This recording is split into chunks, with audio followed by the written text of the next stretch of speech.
perumpamaan surga yang dijanjikan Allah kepadamu seperti. Berarti surga ini sebuah perumpamaan nggak? Iya, berarti kalau perumpamaan ini adalah metaforik yang seakan-akan airnya mengalir. Berarti hidupnya flowing nggak kira-kira? Iya. Tumbuh-tumbuhan yang baik, berarti nanamnya bagus, ngerawatnya bagus. Gitu nggak kira-kira? Iya. Jadi ini bukan urusan tempat yang namanya surga, bukan. Kenapa? Karena surga dalam bahasa Arab disebut jannah. Jannah itu artinya kebun. Jadi kalau datang ke pernikahan, still jannah. Mau ke kebun berarti di depan ada. Makanya dulu Nabi Muhammad, kenapa sih menggunakan terminologi jannah, Bu? Karena pada saat itu masyarakat Arab pengen banget terjadi seperti jannah itu. Contoh, dulu di Arab kira-kira banyak air nggak banyak air? Banyak buah-buahan nggak banyak buah-buahan? Jadi Nabi Muhammad memberikan strategi marketing, kalau kamu mengikuti aku untuk kembali kepada Allah, nanti kamu akan dikasih taman yang banyak, nanti ada air, nanti ada buah-buahan. Tergiur nggak mereka? At least punish and reward terjadi dulu, oke, ini nanti mau gitu, ikutin gitu. Tapi kalau punish and reward untuk ngajak dulu gitu. Tapi kalau Nabi Muhammad lahir di Garut kan nggak mungkin ya di Lembang. Nanti akan dapat taman. Udah ada banyak sekarang juga gitu. Nggak menarik gitu poinnya. Sehingga itu diartikan dalam konteks yang namanya sebuah perumpamaan, di mana wilayah esensinya, intinya adalah di dalam.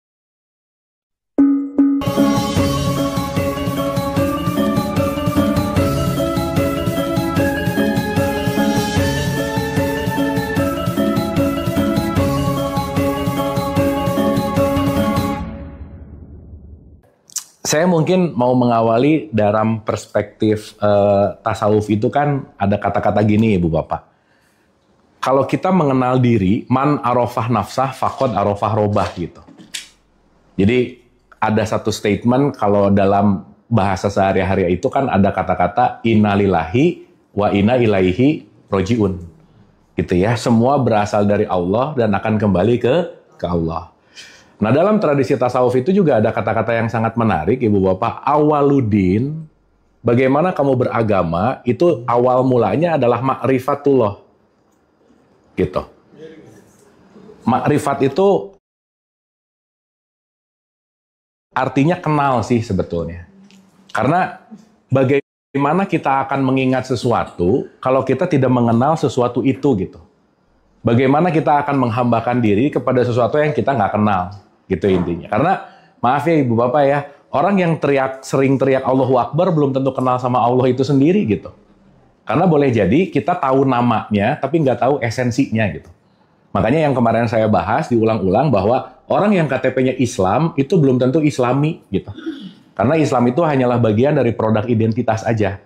Tapi kalau kita bicara dalam konteks Islami itu adalah orang yang beneran menghambakan diri kepada Allah. Nah sekarang pertanyaannya gimana mau menghambakan diri kepada Allah kalau kita nggak kenal Allah itu apa, siapa, dan seterusnya gitu. Itu yang nomor satu. Yang kedua, ini juga yang terjadi dalam apa yang saya riset hampir 14 tahun ini, Ibu Bapak. Kita ngomong dalam konteks rukun Islam aja dulu misalnya. Kita tuh kadang-kadang langsung loncat ke yang nomor 2, tapi nomor satunya kadang-kadang nggak ngerti gitu, Bu Pak. Langsung ngomongin sholat, tapi syahadatnya kadang-kadang di-skip gitu. Karena rata-rata begitu lahir udah langsung bersyahadat, merasa bersyahadat itu hanya dalam konteks ucapan, tapi bersyahadat yang sejati dalam konteks persaksian justru malah nggak terjadi gitu. Makanya syarat mutlak nomor 2 sholat, yang nomor 1 syahadatnya perlu beres dulu gitu. Makanya ya maaf ya Ibu Bapak, orang bisa rajin sholat tapi perilakunya nggak Islami karena jangan-jangan nomor 1-nya nggak beres gitu intinya. Sehingga sekarang kadang-kadang yang menjadi tolak ukur parameter indikator kesolehan seseorang adalah rajin ke masjidnya, sholatnya rajin gitu. Padahal rajin sholat 5 waktu kan belum tentu prestasi di hadapan Allah gitu. Intinya. Kenapa? Karena nanti kita ngelihat mana dalam ranah ritual, mana dalam ranah syariat, mana dalam ranah hakikat, itu saya rasa perlu kita kaji agak lebih esensial gitu. Nah jadi mungkin ini kita balik ke pelajaran TK SD nggak apa-apa Ibu Bapak? Kita back to basic gitu boleh ya? Kadang kita tuh udah ngomongin yang langit gitu, tapi lupa dasar gitu kira-kira. Jadi kayak saya rasa kita mengakar gitu kepada basic design gitu. Karena boleh jadi kita beridentitas Islam lebih dari 50 tahun, tapi jangan-jangan not even start dalam konteks Islam gitu. Jangan-jangan kita berislam secara identitas, tetapi belum berislam secara kesadaran. Karena Islam itu tidak terletak pada identitas kita, tapi Islam itu terletak pada kesadarannya gitu.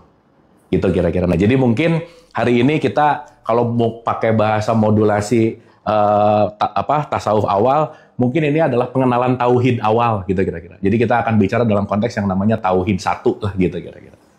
Oke, Ibu Bapak? Lu jadi diam-diam gini, oke ya?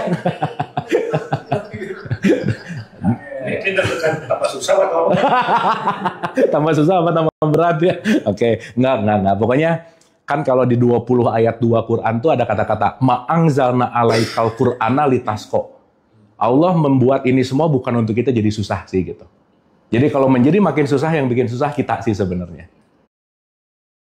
Gitu ya. Jadi nanti kita akan mengerti bahwa semakin bertauhid itu sebetulnya kata kuncinya itu semakin selaras gitu. Tauhid. Gitu. Makanya lawan dari tauhid itu namanya jadi musyrik gitu. Dan musyrik ini nggak ada urusannya sama KTP-nya apa, nggak ada sih sebetulnya. Karena kemusyrikan itu lebih kepada sudut pandang, perspektif, keyakinan, dan konteks musyrik itu bukan terletak pada siapanya, tetapi kualitasnya gitu. Gitu kira-kira. Ya, nah, karena kita mau bahas basic banget Ibu Bapak, jadi saya mungkin akan melihat ini dalam beberapa perspektif yang sederhana beginilah gampangannya. Contoh. Kalau kita berbicara tentang tauhid, tauhid itu artinya dari kata ahad sebetulnya. Ahad itu artinya adalah esa gitu. Dan esa itu artinya menyatu. Gitu ya. Karena hari ini masih ada yang bilang esa itu satu gitu, bukan. Tapi esa itu adalah menyatu. Gitu. Esa itu adalah sesuatu yang menyatu, sesuatu yang melekat dan nggak pernah terpisah gitu. Makanya kenapa sila pertama menggunakan kata esa bukan satu. Jadi ketuhanan yang maha esa. Jadi ketuhanan yang selalu menyatu gitu. Kenapa? Karena tidak akan ada terpisah antara pencipta yang diciptakan, itu nggak mungkin terpisah gitu. Gitu ya. Sehingga nanti kita akan mengerti begini. Saya mungkin pakai analogi-analogi untuk memudahkan. Kalau kita menganalogikan Allah itu adalah maha ruang, gitu ya, maha ruang, maka segala sesuatu yang diciptakan pasti ada dalam ruangannya. Itulah kenapa sering diulang-ulang bahwa Allah itu dekat. Betul ya, Bu? Jadi kalau Allah itu dekat, berarti ilaihi roji'un itu lagi kembali ke tempat yang dekat atau yang jauh? Yang dekat. Berarti kalau Allah itu ilaihi roji'unnya dekat, lebih dekat dari urat leher, berarti Allah tidak berbicara letak geografis di mana dia ada. Betul nggak, Bu? Sip. Makanya kalau Ibu Bapak tadi ngomongin alumni haji, kan Allah nggak nongkrong di Ka'bah gitu ya. Di situ gitu, di Mekah, diam di situ menuju Allah, kan nggak gitu poinnya. Tetapi itu adalah perjalanan meningkatkan kesadaran, salah satu ritual yang dalam tradisi Islam disebut haji, bukan nyari Allah di sana, bukan sebetulnya. Karena mau di sana maupun di sini, ya nggak ada keterpisahan dalam konteks ruang dan waktu gitu. Karena kenapa? Dia lebih dekat kepadamu dari urat leher. Berarti segala bentuk apapun ngomongin dia ini adalah sesuatu yang dekat. Gitu. Berarti kalau kita mau ilaihi roji'un, datanglah ke tempat yang dekat. Pertanyaannya, tempat yang paling dekat sama kita di mana, Bu, Pak? Yang paling dekat sama kita siapa? Diri sendiri gitu. Maka orang yang tidak mengenal diri sendirinya nggak mungkin mengenal Allah. Sementara si diri sendiri ini kadang-kadang lupa untuk dikenali karena terlalu sibuk menilai orang lain misalnya. Terlalu ngurusin urusan orang, rese banget sama keyakinan orang gitu misalnya. Sehingga faktor eksternal yang lebih besar daripada faktor internal akan membuat kita jadi tidak mengenal diri gitu. Makanya pembelajaran dalam hidup yang nggak akan pernah bisa selesai itu adalah terus-menerus dalam mendekat, terus-menerus dalam mengenal diri. Jadi ini mau pakai dalam perspektif manapun, ujung-ujungnya adalah mengenal diri. Nah, mengenal diri, keluarlah pertanyaan, who am I? Siapa sih aku gitu? Betul nggak, Bu, Pak? Berarti kalau mau mengenal diri kan mengenal aku tuh siapa gitu. Pertanyaan. Ibu Bapak kalau ditanya siapa Anda, yang Ibu Bapak jawab apa? Ferry, nama. Betul ya? Pertanyaannya nama diri aku bukan? Iya jadi diam-diam gini, Ibu Bapak. Betul nggak? Yang jangan-jangan jawaban tentang who am I itu bukan I, tapi sesuatu yang terasosiasi dengan I. Jadi nanti kemusyrikan itu adalah ketika kita mengasosiasikan diri kita selain dengan diri kita yang sejati gitu. Sip ya? Oke ya? Oke. Gampangannya begini. I itu adalah sesuatu yang sering disebut sebagai yang namanya fitrah. Fitrah itu sesuatu yang nggak pernah berubah. Makanya kalau di Quran di surat 30-30, di surat Ar-Rum ayat 30, itulah fitrahku yang tidak ada mengalami perubahan. Itulah dirimu yang sejati. Jadi diri yang sejati adalah sesuatu yang nggak pernah berubah. Sehingga nanti kita akan ngerti klasifikasi diri kita ini, bagian mana yang berubah, bagian mana yang tidak berubah, bagian mana yang sejati, bagian mana yang ilusi. Karena nanti urusannya cuma ada dua, Bu, Pak. Ada hidup dan ada drama hidup gitu. Oke? Tiap hari Ibu Bapak sering ngasih makan hidupnya atau sering ngasih makan drama hidupnya yang mana? Jadi banyak drama hidupnya. Kan drama hidup bukan hidup, betul nggak? Dan nanti kita ngerti bahwa segala drama yang di luar tergantung bagaimana menyikapinya dari dalam gitu. Sehingga nanti kita ngerti bahwa, ini dalam konteks yang namanya mana drama, mana hidup, mana yang fitrah, mana yang non-fitrah, kita mulai belajar untuk mengenali diri. Kenapa? Karena hari ini saat tidak menyadari siapa dirinya yang sejati, pasti dia akan terombang-ambing kepada sesuatu yang tidak sejati gitu. Mau itu nama, mau itu harta, mau itu jabatan. Orang yang mengasosiasikan dirinya adalah jabatannya, begitu jabatannya selesai, merasa hidupnya selesai gitu. Orang yang mengasosiasikan dirinya dengan gelarnya, begitu gelarnya nggak ditulis di undangan, marah gitu misalnya. Orang yang mengasosiasikan dirinya dengan pangkatnya, begitu pangkatnya habis, selesai, hidupnya juga merasa selesai gitu. Sip ya? Makanya nanti kita mengerti bahwa tauhid atau ahad adalah melepaskan semua asosiasi-asosiasi yang bukan aku sejati, kembali kepada dirimu yang sejati. Makanya, la ilaha illallah. Tidak ada asosiasi kecuali Allah itu sendiri gitu. Oke, Ibu Bapak? Sip ya? Oke, nah sekarang kita ngelihat dulu dari konteks yang paling simpel dulu gitu.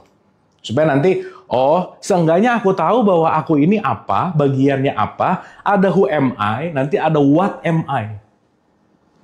Karena kalau who itu lebih kepada siapanya, kalau what itu kepada apanya gitu. Sehingga nanti kita akan ngerti bagian diri kita mana sih yang jadi banyak drama gitu intinya. Karena saat kita lebih banyak dramanya, ya kita lagi nggak hidup sih sebenarnya. Hari ini banyak orang yang lupa sama hidupnya karena terlalu sibuk dengan situasi hidup gitu. Dan situasi hidup itu yang membuat dirinya merasa nggak hidup. Makanya Ibu Bapak saya kasih contoh ya, kemarin pas ngomongin di tempat teman-teman anxiety, banyak orang anxiety pengen mengakhiri hidupnya. Padahal mereka pengen mengakhiri masalahnya sebenarnya, bukan hidupnya.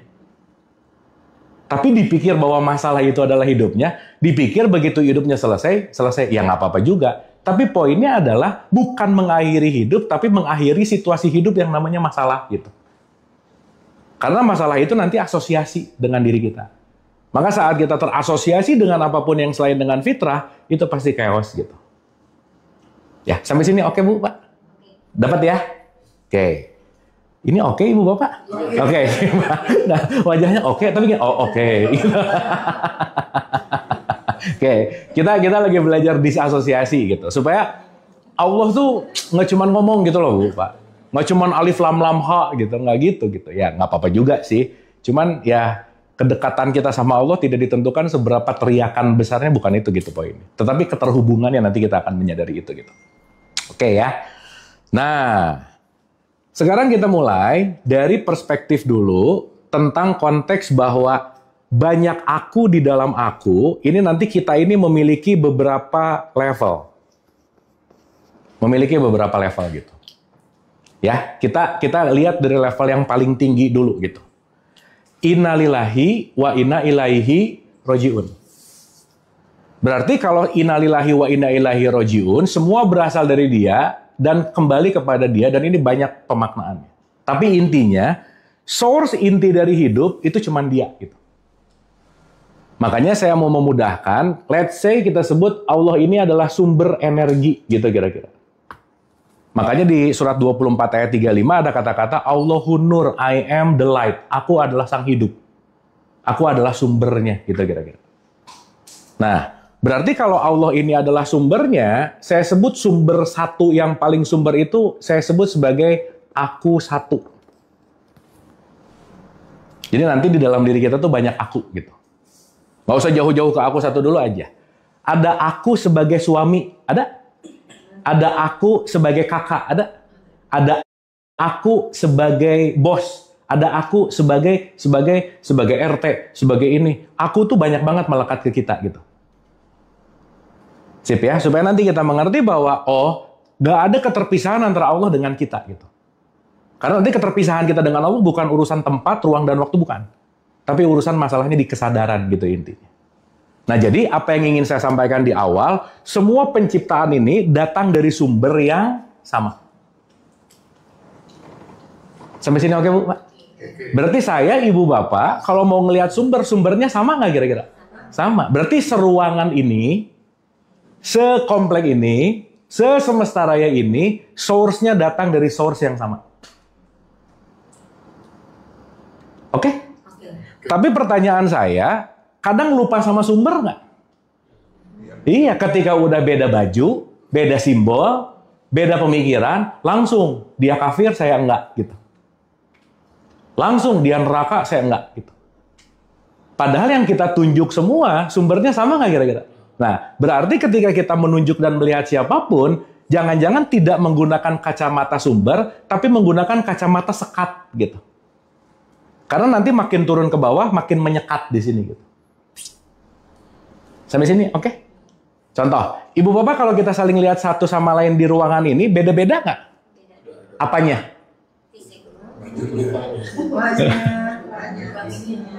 Hah? Oke, tapi kalau kita ngelihat bahwa segala semua yang ada di ruangan ini sumbernya sama, kita melupakan fisiknya, melupakan apapun, tapi aku melihat manusianya gitu, betul nggak? Yes. Kadang kita lupa lihat manusianya, langsung ngelihat ke orangnya. Atau gini, kita ini orang apa manusia, Bu, Pak?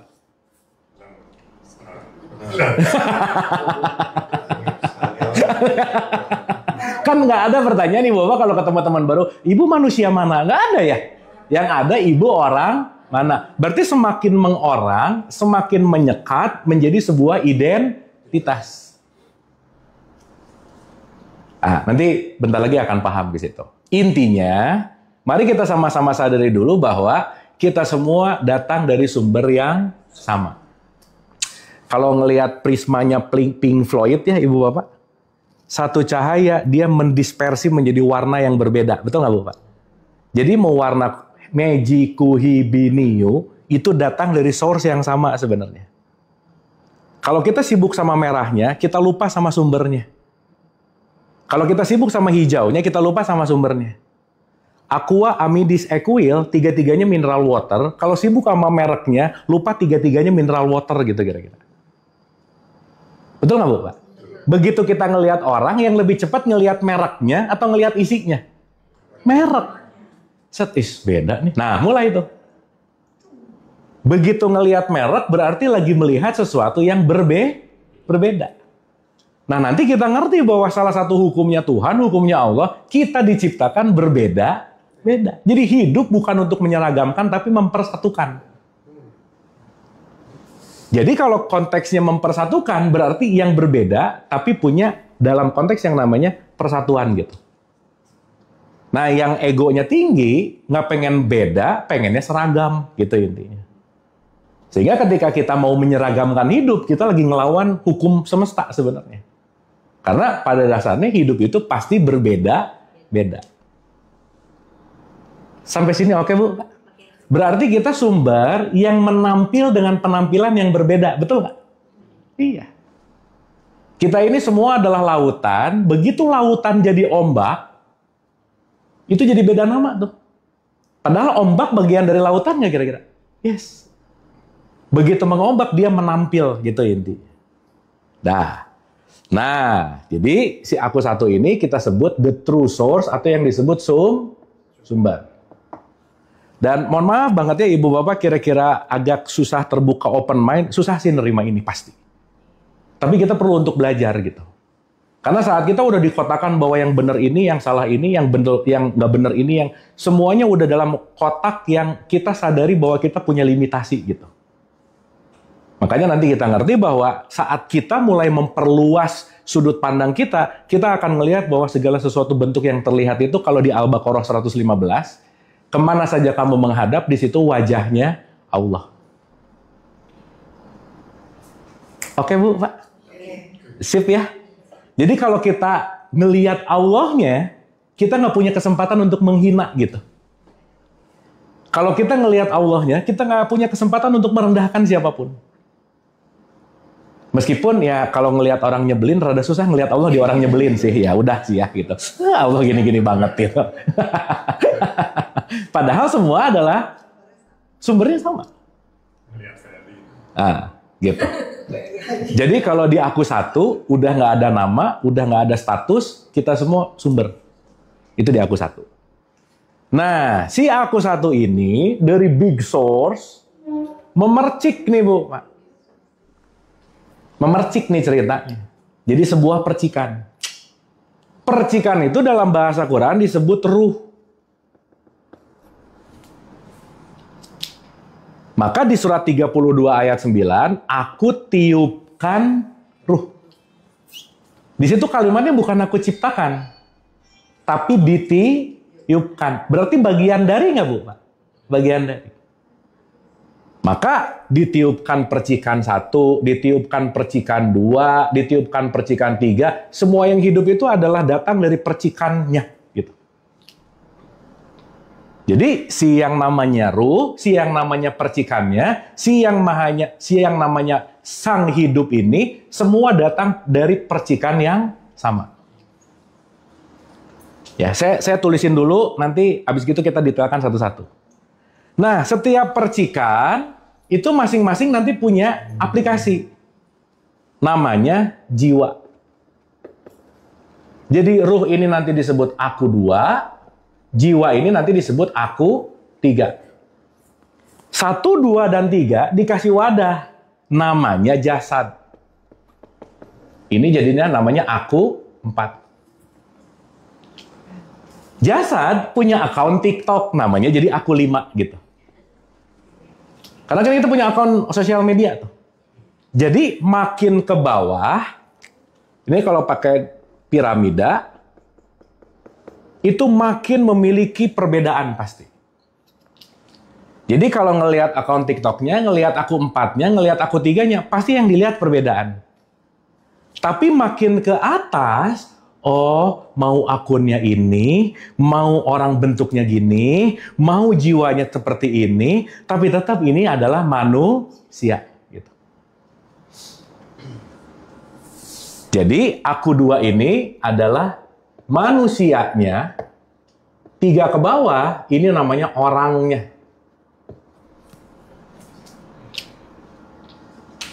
Sampai sini oke?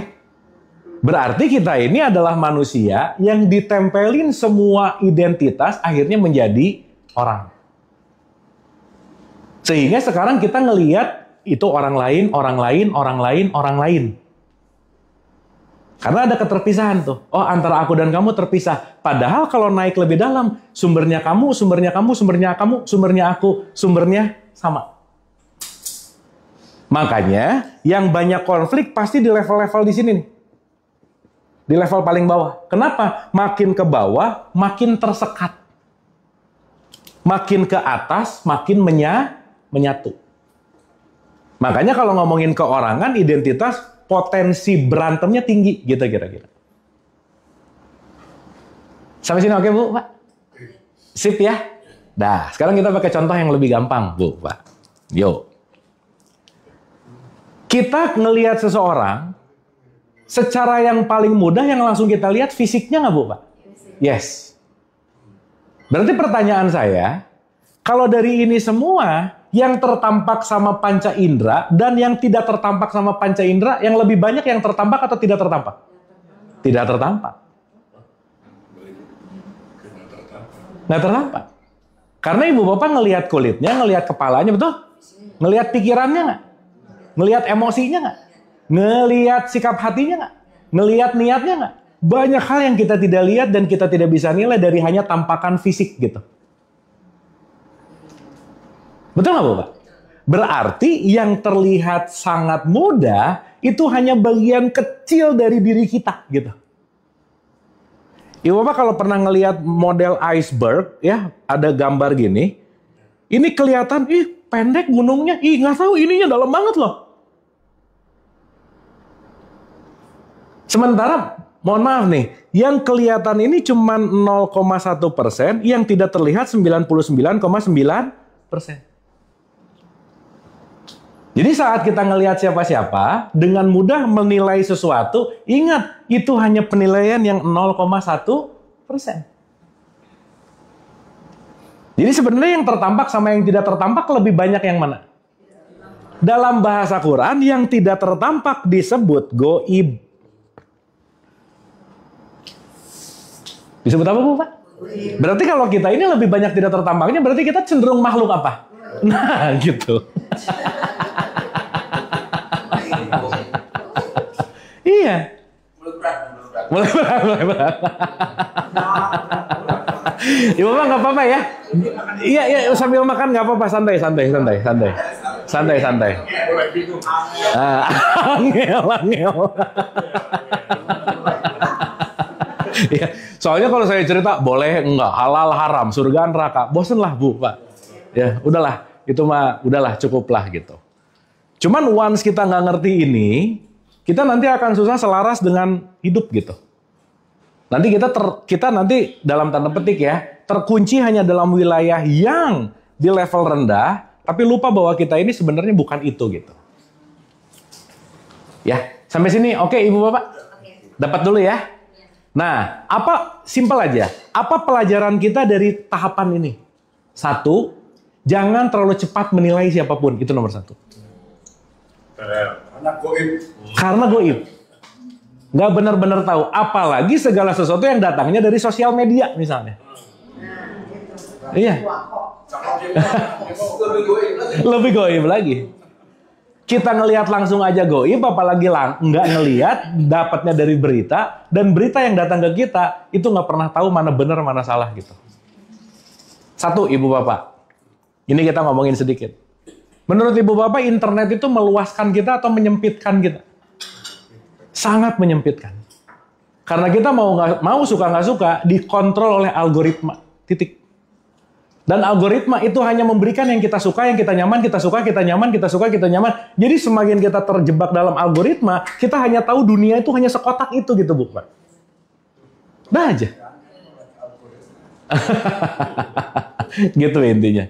Nah makanya saat kita mulai ngerti ini semua, kita akan melihatnya belajar menggunakan kebijaksanaan. Makanya yang berperan dalam semua kehidupan kita ini, yang Quran selalu menggunakan kata diulang-ulang, gunakanlah akalmu gitu. Nah ini nih. Kadang orang tidak menggunakan akal tapi mengedepankan ego gitu. Nah itu yang sedikit perlu kita regulasi nanti gitu. Oke Ibu Bapak? Sip ya? Jadi di antara aku 1, ruh, jiwa, jasad, aku 1, aku 2, aku 3, aku 4, kira-kira yang berubah yang mana, Bu, Pak? Aku 4. Tubuh fisik berubah nggak? Fix. Berarti tubuh fisik bukan aku yang sejati, betul? Karena ini mah kendaraan aja. Dah, ini mah cuman kendaraan aja udah. Sip ya? Aku 3 berubah nggak? Berubah. Karena aku 3 ini isinya pikiran, perasaan, emosi.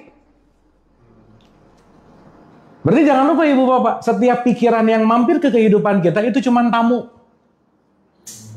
Perasaan yang mampir ke kehidupan kita bukan diri kita, itu tamu. Maka pikiran, perasaan, emosi, semua yang datang berupa pikiran, perasaan, dan emosi, itu easy come, easy go. Easy come, easy go. Ibu Bapak pernah nggak begitu bangun pagi happy, begitu lihat berita jadi bete? Oh sering. Berarti Ibu Bapak yang happy atau yang bete? Happy mestinya. Loh, pagi-pagi happy. Lihat berita jadi bete. Nerima transferan happy lagi misalnya.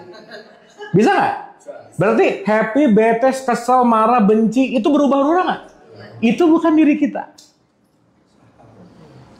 Itu adalah kondisi jiwa kita. Oke? Oke sampai sini? Karena kalau itu diri kita, berarti kalau lagi bete, seharian bete. Nggak ada orang yang 24 jam bete, nggak ada yang kuat, Bu. Nggak ada orang yang 24 jam marah, nggak ada yang kuat. Ya, saya kemain sih, kecuali ibu-ibu. Ya, saya ngikutin bapak-bapak lah pokoknya ya. Saya ngikut lah pokoknya. Oh, kalau ibu-ibu kekuatannya memang beda sih, Pak. Iya, memang beda sih. Sip ya? Jadi kalau mau pakai analogi, jiwa kita itu kayak awan.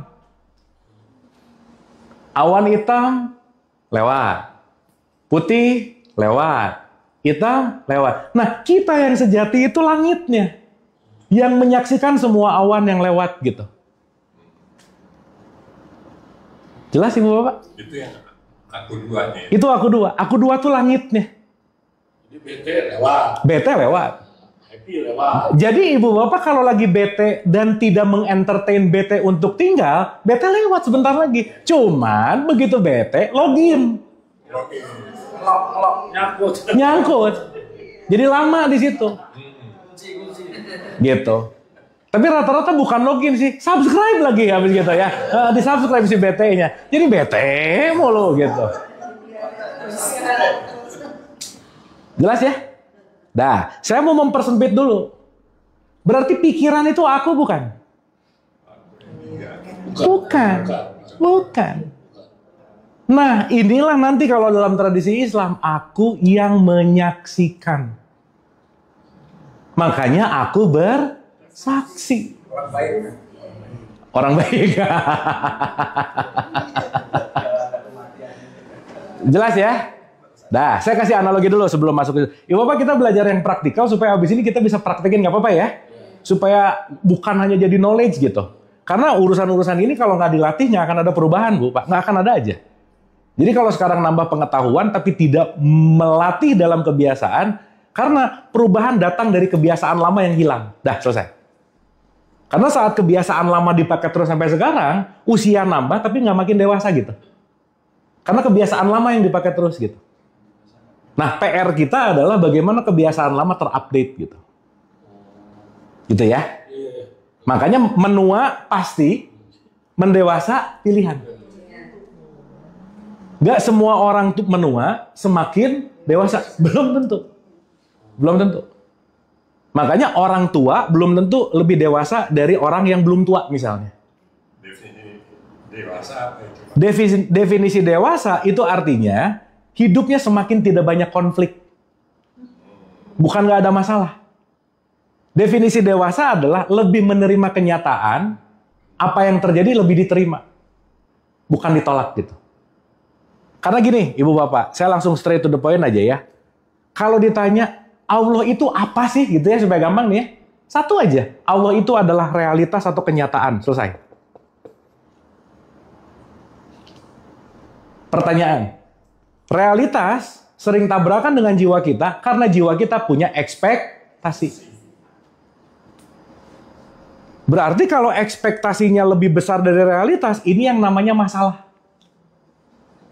Jadi Bu, maaf ya, hidup tuh masalah nggak banyak, cuma satu. Apa yang aku inginkan nggak kejadian, selesai. Betul nggak?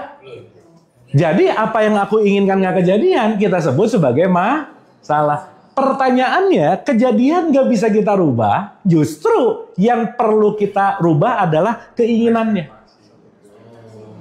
Ekspektasinya. Jadi Ibu Bapak jangan berharap orang lain berubah, nggak bisa. Mending yang diberesin ekspektasi kitanya. Berarti kalau orang sakit hati, bete dan lain-lainnya, too much expectation, selesai. Makanya nanti Tauhid itu mengajarkan don't look up, don't look down. Nggak usah melihat gimana keren banget, nggak usah melihat di tengah-tengah aja. Kenapa? Mengidolakan bisa jadi kecewa. Merendahkan juga pasti kecewa gitu. Karena kenapa? Urusan kekecewaan dalam hidup bukan pada faktor eksternal, tapi pada yang namanya ekspektasi. Dan ekspektasi diproduksi di jiwa masalahnya. Gitu. Sehingga hari ini banyak orang yang pengen merubah keadaan, tapi lupa merubah penerimaan. Saat diterima, maka akan berubah. Jadi kata kuncinya sebetulnya lebih menerima daripada ingin mengubah realitas gitu. Oke, Ibu Bapak? Nah, dikit lagi, Islam itu nerima realitas 100%, itu namanya Islam. Jadi orang yang Islam itu bukan orang yang rajin ke masjid, rajin puasa. Bukan. Itu syariatnya iya. Tetapi orang yang memiliki kualitas Islam adalah apapun kenyataannya, aku terima. Titik. Jadi kalau tipikal orang-orang nih ya yang dikit-dikit, aku nggak terima, nah itu nggak Islam banget udah pasti. Nggak terima nih, nah udah pasti. Berarti tidak menerima kenyataan. Tidak menerima realitas. Makanya, inna dina indallahil Islam, yang terbaik adalah Islam, bukan KTP-nya. Yang terbaik dalam hidup, kenyataannya apapun, mending terima aja. Ekspektasi nggak akan pernah menang kapanpun juga gitu, Bu. Nah, berantemnya manusia antara ekspektasi dan kenyataan. Pengennya A, yang ada B, berantem. Pengennya B, yang ada C, berantem. Selalu menginginkan sesuatu yang nggak ada. Kalau ekspektasi itu kan harus, kalau kita punya ekspektasi, berarti kita punya kemauan gitu ya. Tuh. Kemauan itu harus terjadi, apapun nanti yang nanti akan datang hasilnya, sebenarnya bisa kita ikhtiarkan. Tapi kalau terjadi seperti ini akhirnya Nggak bisa. kita harus menerima. Betul. Berarti PR kita bukan pada hasil tapi pada prosesnya. Contoh. Ibu bapak di taman pengen ada jeruk. Jangan mikirin jeruknya. Tapi benih jeruk dibeli, tanahnya diberesin, kasih pupuk, kasih air, kasih matahari. Jeruk bakal berbuah nggak kira-kira? That's it. Berarti buah jeruk akan tampil bukan karena pengen jeruknya, tapi karena melalui proses menanamnya gitu kira-kira. Nah yang bahaya, pengen buah jeruk nggak mau nanam gitu, pengen tiba-tiba ada aja udah. Nah itu namanya halu gitu kira-kira. Sip ya? Clear ya? Sehingga nanti kita ngerti bahwa once kita punya pandangan pada proses, kita akan menyadari bahwa tugas kita hanya berproses, hasil tuh urusannya Allah gitu. Dan kita nggak bisa ngatur hasil. Yang bisa kita lakukan, Ibu Bapak maaf ya, tidak pernah ada hasil yang salah. Yang ada adalah proses yang ikhtiar, betul. Ikhtiar. Makanya ikhtiar itu menjadi kata kunci sebetulnya. Jadi nggak ada sesuatu yang tidak kita ikhtiarkan. Nggak ada. Karena kenapa? Nanti kita akan masuk ke hukum yang namanya konsekuensi. Nggak mungkin tumbuh sesuatu kalau kita tidak menanam. Nggak bisa. Jadi kalau sekarang saya panen melon, berarti kemarin nanam apa? Itu konsekuensi nggak? Kalau saya panen cabai, berarti kemarin nanam apa? Kalau sekarang saya panen nyinyiran, kemarin nanam apa? Nyinyiran, udah selesai. Semua yang terjadi pada kita hasil dari sebuah konsekuensi. Itu dalam perspektif di Quran disebut ujian gitu. Nah orang mikir ujian datang dari Allah. Lah kamu yang nanam gimana sih gitu? Allah disalahin mulu gitu.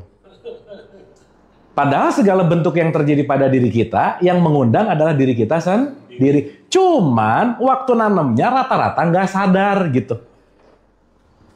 Jadi bangun tidur nanam cabai nggak sadar. Begitu cabainya berbuah kaget, buset ada buah nih gitu. Padahal dari kemarin nanam tanpa sebuah kesadaran gitu intinya. Oke dulu sampai sini? Sip ya? Supaya setidaknya kita ngerti dulu, oh ada bagian tubuh fisik saya namanya jasad. Oh ada aplikasinya yang namanya jiwa. Oh ada kesadarannya yang namanya ruh. Oh ada sumbernya yang namanya Allah gitu kira-kira. Jadi 1, 2, 3, 4 nggak pernah terpisah dari kita tuh nggak bisa. Gitu. Nah, kita analogikan yang gampang gini, Ibu Bapak. Sampai sini oke Bu, Pak? Sip ya? Oke, nih analogi gampangnya. TV aja. Ibu bapak bisa nonton TV karena punya hardware yang namanya TV. Ini jasad kita, aku 4. Oke? Tapi pengen nonton Netflix, kalau nggak ngedownload Netflix, nggak bisa nonton juga. Nah, Netflixnya namanya jiwa, gitu. Oke? Tapi mau punya TV, mau punya Netflix, yang paling penting dia bisa nonton, kita bisa nonton, listrik. Karena nggak ada listrik, nggak ada nyala. Nah, listrik itu ruhnya, Netflix itu aplikasinya, TV itu adalah softwarenya. Berarti kita listrik datang dari sumber yang sama nggak kira-kira? Iya. Rumah ini sama rumah sebelah datang dari sumber PLN yang sama gitu. Nah, saat kita memperhatikan sumber, aplikasi yang berbeda nggak akan jadi masalah gitu. Itulah yang disebut tauhid. Kita semua satu kesatuan yang tidak terpisah, yang memisahkan adalah jiwanya gitu. Sampai sini oke? Oke sampai sini? Ya supaya mudah dulu nih. Ya dapat ya? Nah, berarti sekarang pertanyaannya, yang cenderung membuat kita terkotak-kotak, terpisah-pisah, yang mana nih? Jiwa. Udah pasti di sini. Karena ini sama, apalagi ini. Ibu bapak tubuh fisik kita, bahannya sama nggak? Sama. Ini kumpulan atom loh. Kumpulan atom. Sekarang ngelihat dua orang, dua-duanya sebenarnya kumpulan atom nggak? Tapi kenapa yang satu suka, yang satu nggak suka? Jiwanya. Nah, perbedaan di jiwanya. Maka like, dislike, suka atau tidak terletak dari apa yang kamu lihat, tapi terletak dari jiwanya. Ibu contoh ya. Kalau saya cuma punya pisang, saya cuma bisa ngasih pisang. Kalau saya cuma punya melon, saya cuma bisa ngasih. Kalau saya cuma punya benci, yang saya kasih selalu benci. Kalau saya cuma punya marah, yang saya selalu kasih adalah marah. Maka apa yang saya berikan keluar adalah apa yang aku miliki di dalam gitu. Betul nggak? Berarti marah, benci, iri, dengki, semua bukan dari sana, tapi udah ada di sini gitu. Contoh. Ibu bapak pernah sakit hati nggak sama orang lain? Sering. Iya. Ya. Kalau jawabannya sering berarti kemarin haji nggak lulus aja udah gitu. Balik lagi udah. Oke. Sekarang saya tanya, kita sakit hati sama orang lain gara-gara dia menyakiti kita atau gara-gara udah ada luka di dalam diri kita? Ada dua-duanya. Antara dalam. Hah? Sakit gara-gara dia, itu ada masalah di dalam jiwanya nggak kira-kira? Pasti. Jadi kalau pakai piramida, ibu bapak, yang kita sadari itu cuma 1%. 0,1 aja. 99,9% kita nggak kenal sama jiwa kita. Kita nggak kenal sama luka kita nggak kenal sama apa yang kurang dari kita nggak kenal sama sekali. Maka kita tidak mengenal diri kita jauh lebih banyak daripada mengenalnya gitu. Makanya kalau dalam teori jiwa ada yang disebut subconscious sama unconscious mind, alam bawah sadar dan tidak sadar kita jauh lebih menguasai daripada sadar kita. Makanya jangan heran ibu bapak, dalam keseharian yang kita kerjain secara sadar cuma 1%, 99%-nya pengulangan kebiasaan. Dah. Itu lagi. Lagi. Paham ya? Berarti semua problem dalam hidup itu kendalanya sama jiwa. Dan supaya hidup kita lebih tenang dan damai di bumi, ibu bapak, tolong disadari ini aja. Bumi adalah rumah sakit jiwa besar. Dah. Semua penduduknya orangnya sakit jiwa. Udah gitu. Bini kita sakit jiwa. Iya, cuman kadarnya beda. Jadi kalau ibu bapak ketemu orang nyebelin, ya udah sesama pasien rawat jalan. Dia pasien, aku pasien. Maka dihidupkan pada dasarnya untuk melakukan reparasi jiwa. Makanya di surat 91, 6 dan 7, bumi serta penghamparannya, aku ilhamkan pada jiwa itu jalan ketakwaan dan kefasikan. That's your choice. Gimana? Diulang lagi. Gini, di surat 91, 6 sama 7, di bumi dengan penghamparan ini, jiwa kita dikasih pilihan. Kamu mau lewat masuk ke memilih ketakwaan atau kefasikan, itu pilihanmu. Berarti aku mau sembuh atau tidak, yang menyembuhkan bukan orang lain. Aku mau atau tidak gitu. Self-healing salah satunya. Dan orang yang bisa sembuh adalah orang yang sadar kalau dirinya sakit gitu. Nah yang bahaya ibu bapak, banyak orang yang nggak sadar dirinya sakit, menganggap bahwa orang lain yang membuat dirinya sakit. Makanya pintu gerbang kesadaran datang dari aku menyadari ada sesuatu yang aku perlu selesaikan. Makanya nggak bisa dipaksa, nggak bisa disuruh-suruh, nggak bisa dalam konteks ketakutan, tapi adalah dalam konteks yang namanya kesadaran gitu intinya. Sampai sini oke dulu? Jelas ya?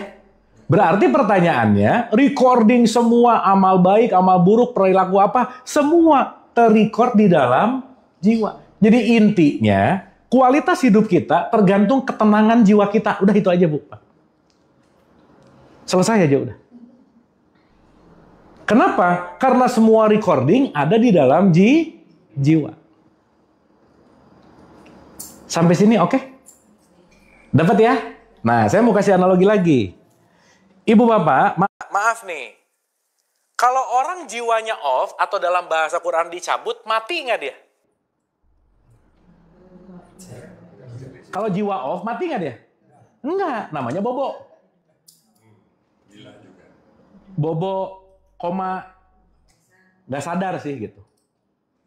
Tapi gila juga menarik ya ibu bapak. Kita ngeliat orang yang telanjang di pinggir jalan, kita sebut orang gila. Orang gila ngelihat pakai baju disebut gila juga sih ini gitu. Sama ya, ini juga beda dari saya gitu. Ini rada-rada paradoks memang. Nah, sama-sama gila. Jelas ya? Nah, sekarang pertanyaan berikutnya, berarti kita mau berbuat baik, mau berbuat jahat, kita mau melakukan ketakwaan atau kefasikan, itu tergantung apanya? Jiwa, udah selesai. Makanya nanti konteks yang namanya kesadaran, konteks yang namanya perlu kita selalu perbaiki adalah kualitas jiwa. Oke Bu? Sekarang saya tanya, kalau orang yang mati, yang di tanah kusir, di jeruk purut, itu yang dicabut apanya? Bukan, nyawa namanya. Nyawa itu perpaduan ruh dengan jiwa, namanya jadinya nyawa gitu. Makanya kan nggak ada malaikat pencabut ruh, nggak ada.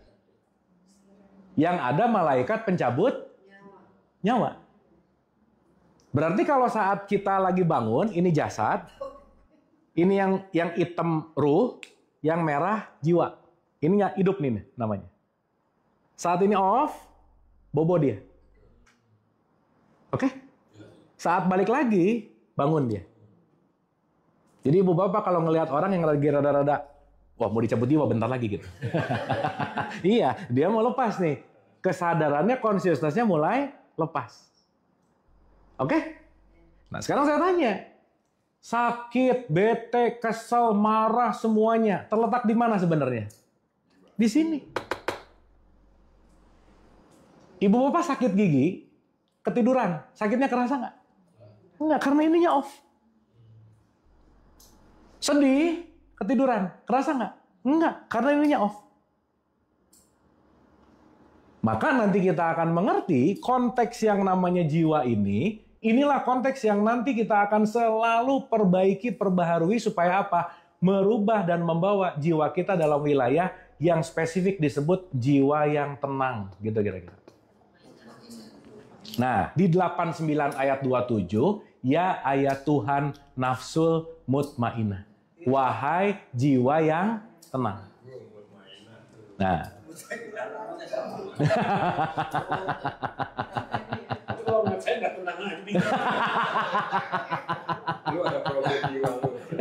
Ada problem jiwa, benar. Nah, gitu. Oke, Ibu Bapak. Dapat ya? Nah, si jiwa ini nanti punya level. Levelingnya nanti ada. Jadi, ada jiwa-jiwa yang ada di wilayah vibrasi frekuensi rendah, dan ada jiwa-jiwa yang ada di vibrasi frekuensi tinggi. Jadi kira-kira jiwa kebanyakan di level rendah, itu pasti banyak menderita, banyak bete, banyak kesal, banyak dan lain-lain. Udah aja. Itu di level yang titik dari tengah ke bawah. Nah, jadi ibu bapak maaf nih ya, kalau keseharian jiwanya banyak terjebak dalam amarah, benci, dengki, iri, dan lain-lain, berarti level jiwanya di level rendah, itu dalam bahasa tasawuf disebut jiwa yang penuh dengan amarah. Ibu-ibu ya.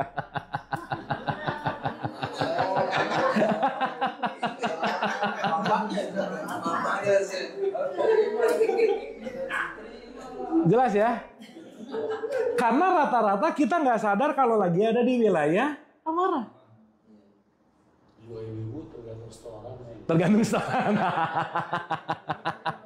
Tapi ibu bapak mohon maaf nih. Berarti PR sebenarnya kita datang hidup untuk memperbaiki jiwa nggak kira-kira?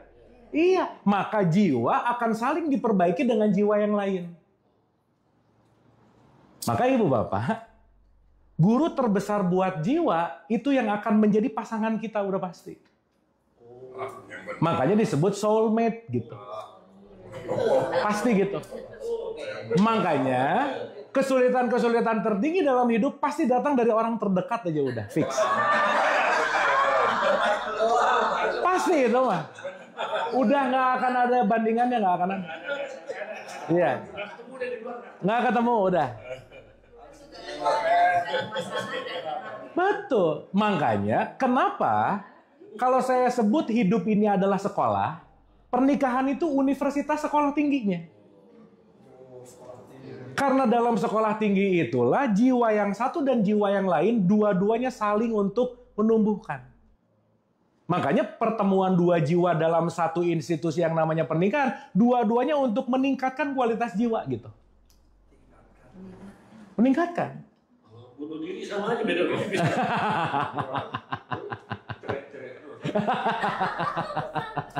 Jelas ya?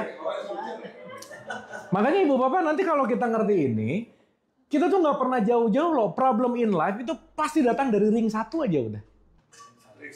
Pasti gitu. Yang jomblo? Ya, yang jomblo belum aja sih kayaknya. Ribut lagi. Ribut lagi. Iya. Iya. Iya. Betul. Makanya kalibrator jiwa kita yang paling terdekat adalah nggak ada jauh lagi. Intinya adalah pasangan dan anak itu pasti akan membuat jiwa kita tumbuh gitu. Itu aja. Makanya ibu bapak salah satu jiwa yang lebih tumbuh adalah lebih sabar. Berarti kalau kita mau sabar perlu orang nyebelin nggak kira-kira? Ya udah selesai.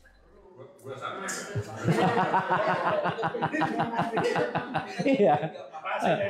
Masih jangan sabar saya dibeli aja.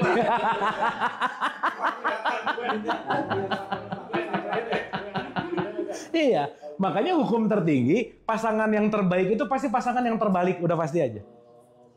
Fix. Fix gitu. Nah, kenapa? Karena dua-duanya kalibrasi jiwa untuk sama-sama bertumbuh gitu. Nah, ibu bapak maaf nih ya, kalau jiwa kebanyakan di level amarah di level rendah jiwa, bahasa Qur'annya disebut nar, itulah yang disebut neraka gitu. Neraka jadi rumah gitu. Gini. Pernah dengar kata neraka nggak? Neraka. Kebanyakan orang dengar kata neraka itu tempat, placement. Padahal neraka itu tergantung dari level jiwa kita ada di level mana gitu. Makanya kalau dalam bahasa Quran, nar itu api, saat jiwamu penuh dengan amarah, disitulah lagi ada di neraka gitu kira-kira. Terjadi neraka. Kenapa? Terjadi neraka. Terjadi neraka. Karena neraka bukan nanti, bukan besok, bukan tempat, tapi kualitas jiwamu lagi ada di level mana, itulah neraka gitu kira-kira. Betul Pak, benar. Lagi marah, lagi benci, lagi ngamuk, lagi apa. Inti ketika jiwa lebih di bawah ketenangan, udah pasti dia lagi terguncang. Guncangan itu disebut nar atau api, itulah yang disebut neraka. Jadi ibu bapak ada yang lucu, ketika orang marah-marah lagi bete doa, ya Allah janganlah engkau masukkan aku ke dalam neraka. Kata Allah, udah dari tadi gitu. Kamu marah-marah mulu gitu. Bukannya sadar. Makanya Nabi Muhammad bilang, baiti janati. Jadikanlah rumah sebagai surga. Apa maksudnya? Jadikanlah rumah at least di level pertengahan yang disebut mutmainah. Maka mutmainah ke atas ini disebut surga. Tapi nanti kalau kita meninggal itu ada apa? Belum pernah, Bu, nggak tahu. Iya, udah. Kan nggak tahu ya. Itu ya udah next on lah, gitu kira-kira. Tapi maksud saya, daripada sibuk yang nanti, jangan-jangan ini terjadi pada saat ini, concernnya adalah di sini sekarang, saat ini. Contoh, Ibu Bapak, maaf ya. Katakanlah sekarang disebut dunia, nanti disebut akhirat. Katakanlah begitu. Sekarang saya tanya, akhirat tergantung dunia nggak? Iya. Jadi yang primer dunia atau akhirat? Dunia. Kenapa di sini nanam? Akhirat itu panen. Di sini nanamnya nggak beres, di akhirat nggak akan dapat apa-apa juga. Zong. Jadi sekarang kadang-kadang ada yang mikir, nggak apa-apa lah di dunia ini kere lah, apa yang penting nanti di akhirat lebih kere lagi pasti gitu. Fix. Nggak ngapa-ngapain. Karena mindsetnya nanti semoga lebih baik nanti. Seakan-akan akan ada keajaiban, akan ada sesuatu yang berubah. Lupa bahwa segala bentuk nanti tergantung apa yang kita lakukan hari ini gitu. Makanya ini semua mengajarkan bahwa tadi betul. Ya. Surat 53 ayat 39, kita hanya akan mendapatkan apa yang kita usahakan. Makanya ibu bapak waktu haji pasti ada sa'i. Sa'i itu artinya apa? Usaha. Usaha gitu. Karena nggak akan ada orang yang mendapatkan hasil tanpa menanam. Nah, kenapa kita bahas ini dulu? Supaya nanti kita ngerti bahwa concern utama hidup kita sebetulnya bukan ke sana, tapi ke sini gitu loh, Bu. Ke diri sendiri. Makanya saya selalu mengulang-ulang nih ya. Manusia nggak pernah punya masalah dengan apapun dan siapapun kecuali sama egonya. Titik. Udah, nggak ada lagi. Udah. Jadi saat kita benci sama orang, kesal sama orang, bukan benci sama dia. Ada problem sama ego kita gitu. Orang yang di luar hanya mengingatkan bahwa dalam jiwamu masih banyak kotoran-kotoran dalam tanda petik. Dan nanti kita ngerti juga sih Ibu Bapak, si jiwa ini nanti gudang kotoran-kotoran memang. Karena nanti kita ngerti juga bahwa setiap jiwa manusia, setiap jiwa kita, pasti banyak intervensi pihak eksternal.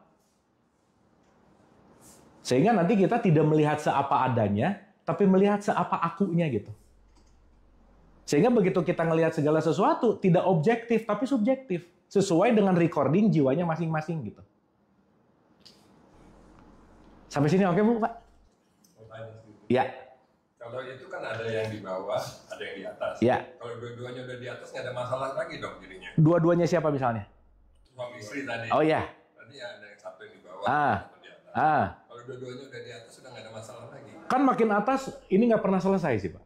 Oh, bergerak terus. Bergerak terus. Itu baru saya mau tanya, selesai nggak ujungnya? Nggak ada sih. Nggak ada. Karena ini never ending. Makanya Ibu Bapak pernikahan itu kalau boleh disebut itu namanya perang panjang. Udah nggak ada lagi beres. Jadi bukan kayak film Disney, tapi Infinity War-nya Marvel gitu.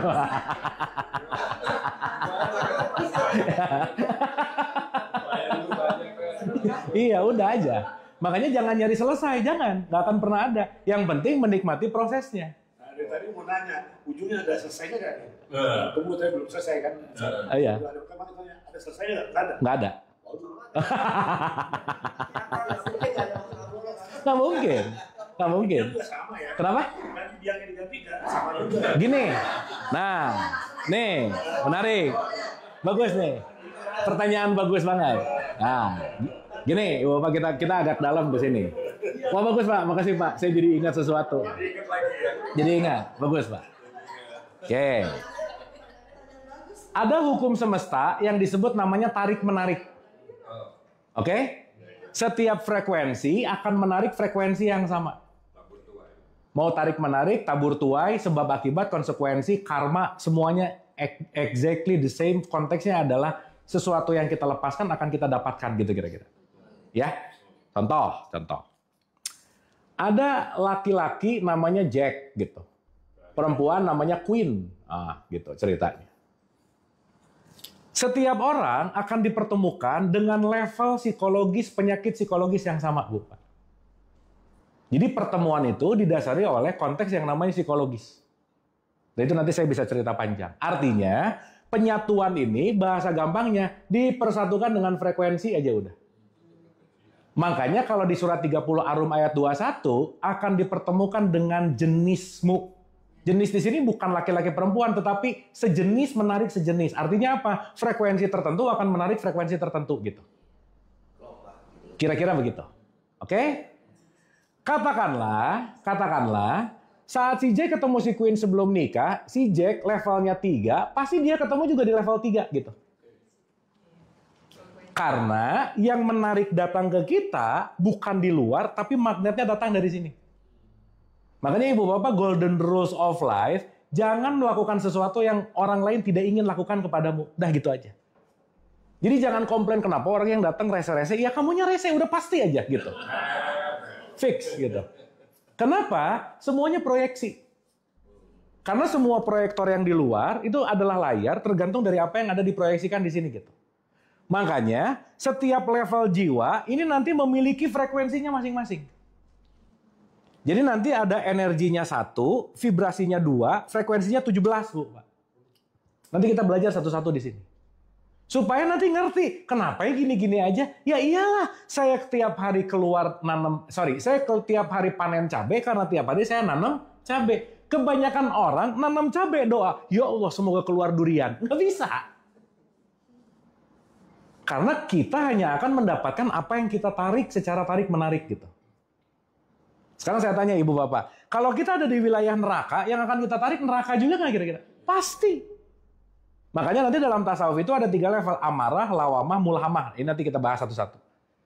Jadi kalau ada di level 3 paling bawah, yang akan kita tarik adalah 3 paling bawah juga, udah aja. Makanya jangan berharap yang di luar berubah, kalau di sini nggak merubah frekuensinya, nggak bisa aja Bu Pak. Sampai sini oke?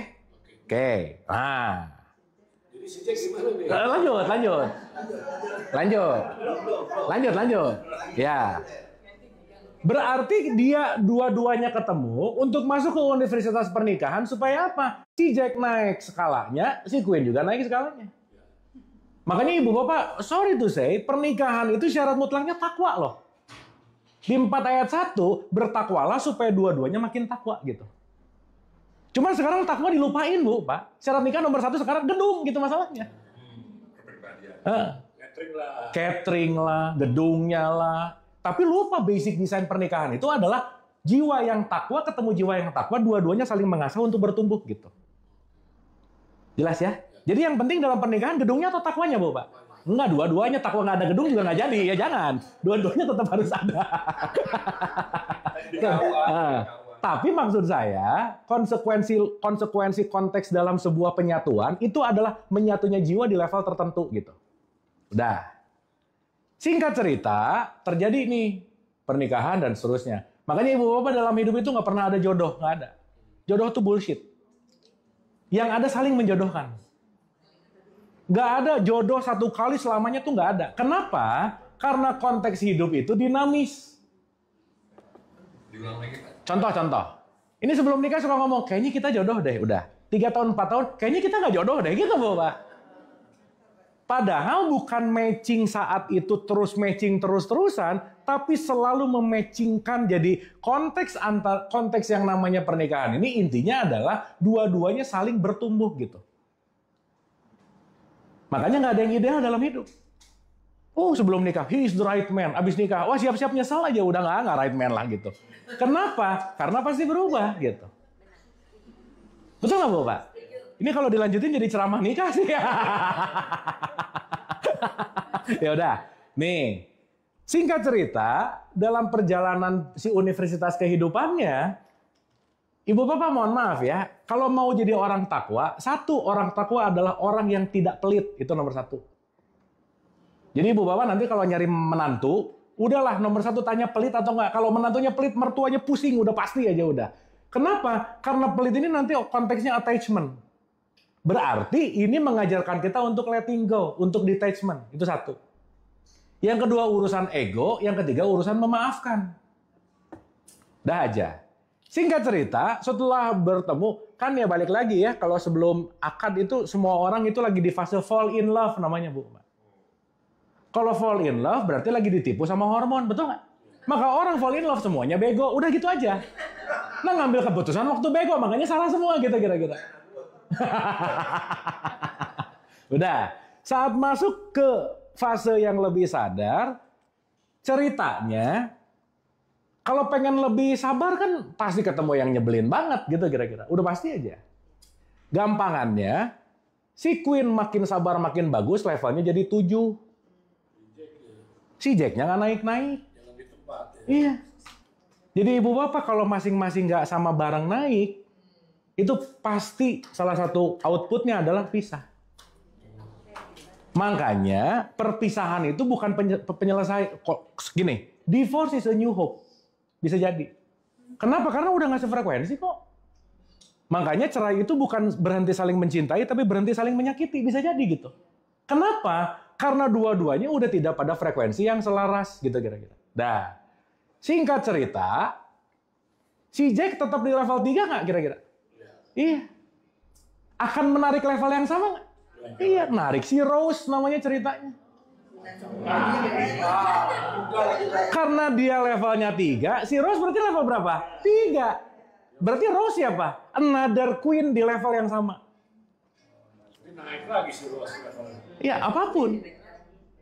Maka, kenapa orang selesai di pernikahan satu kedua bisa cenderung lebih selesai lagi? Karena dia tetap tidak menaikkan frekuensinya. Menganggap bahwa dia yang membuat aku begini gitu. Padahal di sini neraka, di sini neraka. Makanya Nabi Muhammad bilang, baiti janati, jadikanlah rumah sebagai surga. Maksudnya apa sih? Dua-dua pihaknya coba kalau bisa jangan di level amarah mulu gitu kira-kira. Belajar di level yang mutmainah ke atas gitu intinya. Kayak umur segini masih disuruh belajar tuh level. Dapat ya? Tambah 2, jadi Saya saya kasih gimana? Gimana Pak? Istrinya bukan ganti tapi tambah. Iya, mau nambah mau ganti kalau frekuensinya sama, sama Pak. Masalahnya di situ. Jadi bukan masalah kuantitas gitu. Jadi semuanya di amarah semua jadinya. Bisa jadi. Bisa jadi. Tuh, kan. Udah terima apa adanya.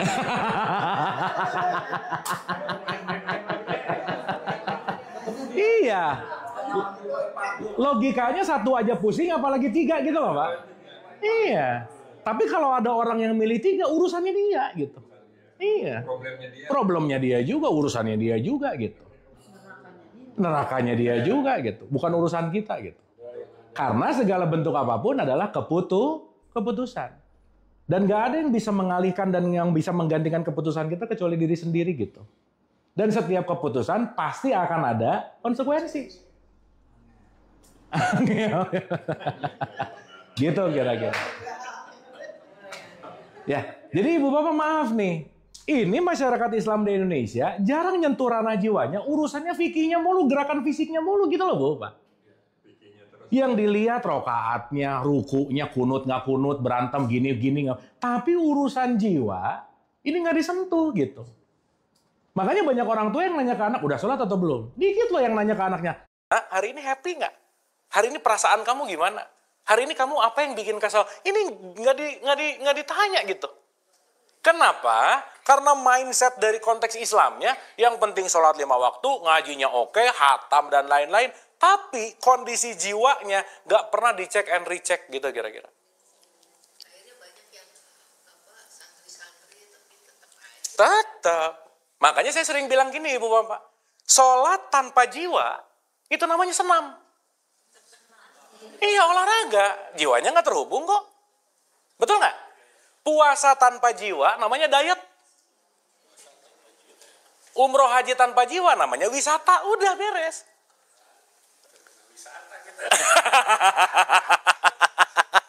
Jadi mungkin di depannya kasih alumni wisata haji ya gitu. Itu lebih tepat kayaknya ya gitu. Nggak ada yang connect, tapi nggak apa-apa sih, nggak apa-apa ya. Yang penting dapat hak gelarnya di depan nggak apa-apa sih gitu. Pasrah. Dapat ya Ibu Bapak ya? Nah, inilah yang disebut ketika man arafah nafsah faqad arafah robah. Kalau kamu mulai mengenal nafsmu, kamu akan selaras dengan robmu gitu. Jadi semua kata kunci dalam hidup ini adalah pengendalian jiwa. Udah nggak ada lagi, Bu. Nafsnya. Makanya nafs ini nanti kita bagi tuh di frekuensi-frekuensi yang panjang gitu. Supaya nanti ngerti bahwa, oh oke. Contoh nih. Ibu Bapak nanti kalau buka di surat 13 ayat 35, itu ada kata-kata gini. Perumpamaan surga yang dijanjikan Allah kepadamu seperti. Berarti surga ini sebuah perumpamaan nggak? Iya, berarti kalau perumpamaan ini adalah metaforik yang seakan-akan airnya mengalir. Berarti hidupnya flowing nggak kira-kira? Iya. Tumbuh-tumbuhan yang baik, berarti nanamnya bagus, ngerawatnya bagus. Gitu nggak kira-kira? Iya. Jadi ini bukan urusan tempat yang namanya surga, bukan. Kenapa? Karena surga dalam bahasa Arab disebut jannah. Jannah itu artinya kebun. Jadi kalau datang ke pernikahan, still jannah, mau ke kebun berarti di depan ada. Bener nggak? Iya, jannah itu artinya ke kebun. Nama orang. Makanya kalau namanya nur jannah, nur itu cahaya, jannah itu taman, bener nggak? Itu cahaya lampu taman artinya gitu. Oh ini lampu taman gitu kira-kira. Nah sekarang orang tuh berpikir, til jannah sampai surga. Bukan, nggak gitu poinnya. Karena surga tidak terletak pada konteks geografis, tapi pada konteks level di mana jiwamu hadir di situ. Makanya dulu Nabi Muhammad, kenapa sih menggunakan terminologi jannah, Bu? Karena pada saat itu masyarakat Arab pengen banget terjadi seperti jannah itu. Contoh, dulu di Arab kira-kira banyak air nggak banyak air? Banyak buah-buahan nggak banyak buah-buahan? Jadi Nabi Muhammad memberikan strategi marketing, kalau kamu mengikuti aku untuk kembali kepada Allah, nanti kamu akan dikasih taman yang banyak, nanti ada air, nanti ada buah-buahan. Tergiur nggak mereka? At least punish and reward terjadi dulu. Oke, ini nanti mau gitu, ikutin gitu. Tapi kalau punish and reward untuk ngajak dulu gitu. Tapi kalau Nabi Muhammad lahir di Garut kan nggak mungkin ya di Lembang. Nanti akan dapat taman. Udah ada banyak sekarang juga gitu. Nggak menarik gitu poinnya. Sehingga itu diartikan dalam konteks yang namanya sebuah perumpamaan. Di mana wilayah esensinya, intinya adalah di dalam jiwa. Jadi Ibu Bapak maaf nih. Kalau syariat fikih jasadnya diberesin mulu, ditutupin, diapain, jiwanya nggak diberikan nutrisi, selesai udah. Itu yang namanya jasad yang diberikan penutup konteks identitas, itu namanya KTP Islam. Tapi jiwanya belum tentu Islami. Karena Islam itu tidak terletak pada KTP-nya, enggak. Kenapa? Begitu mati, KTP nggak dibawa masalahnya. Semua konteksnya terletak pada jiwa gitu. Jelas Ibu Bapak? Berarti kalau gitu, sekarang kita mulai ngerti nih. Oh, ada bagian hardware dalam diri kita. Hardware apa sih? Lidah, tangan, kaki, kulit. 41 ayat 20-21 ada di situ. Oh, ada softwarenya. Apa itu softwarenya? Pendengaran, penglihatan, hati. 16 ayat 78 ada di situ. Berarti software dan hardware ini ada 7 item. Pendengaran, penglihatan, hati, akal, pikiran, lidah, tangan, kaki, kulit. 7 item ini dijaga, aman aja hidup.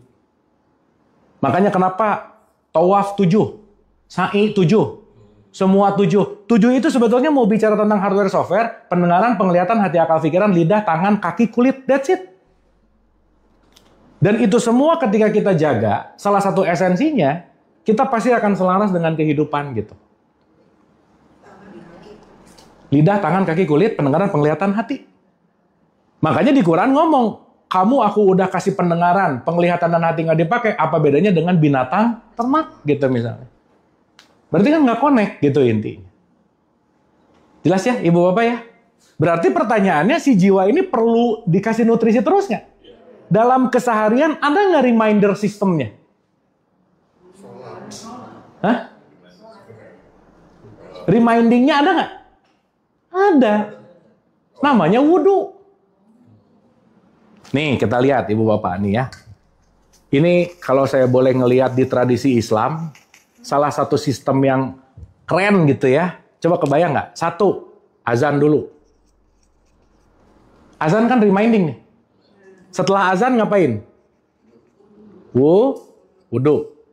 Habis wudu? Iqomah. Habis iqomah? Sholat. Habis sholat? Zikir. Betul? Jadi ada gate 1, ada gate 1, 2, 3, 4, 5. Harapannya apa coba? Inna sholata tanha anil fahsya'i wal munkar. Sholat mencegah perbuatan keji dan munkar. Betul nggak? Yes. Coba kebayang nggak Ibu Bapak? Udah azan, wudu, qomat, diingetin.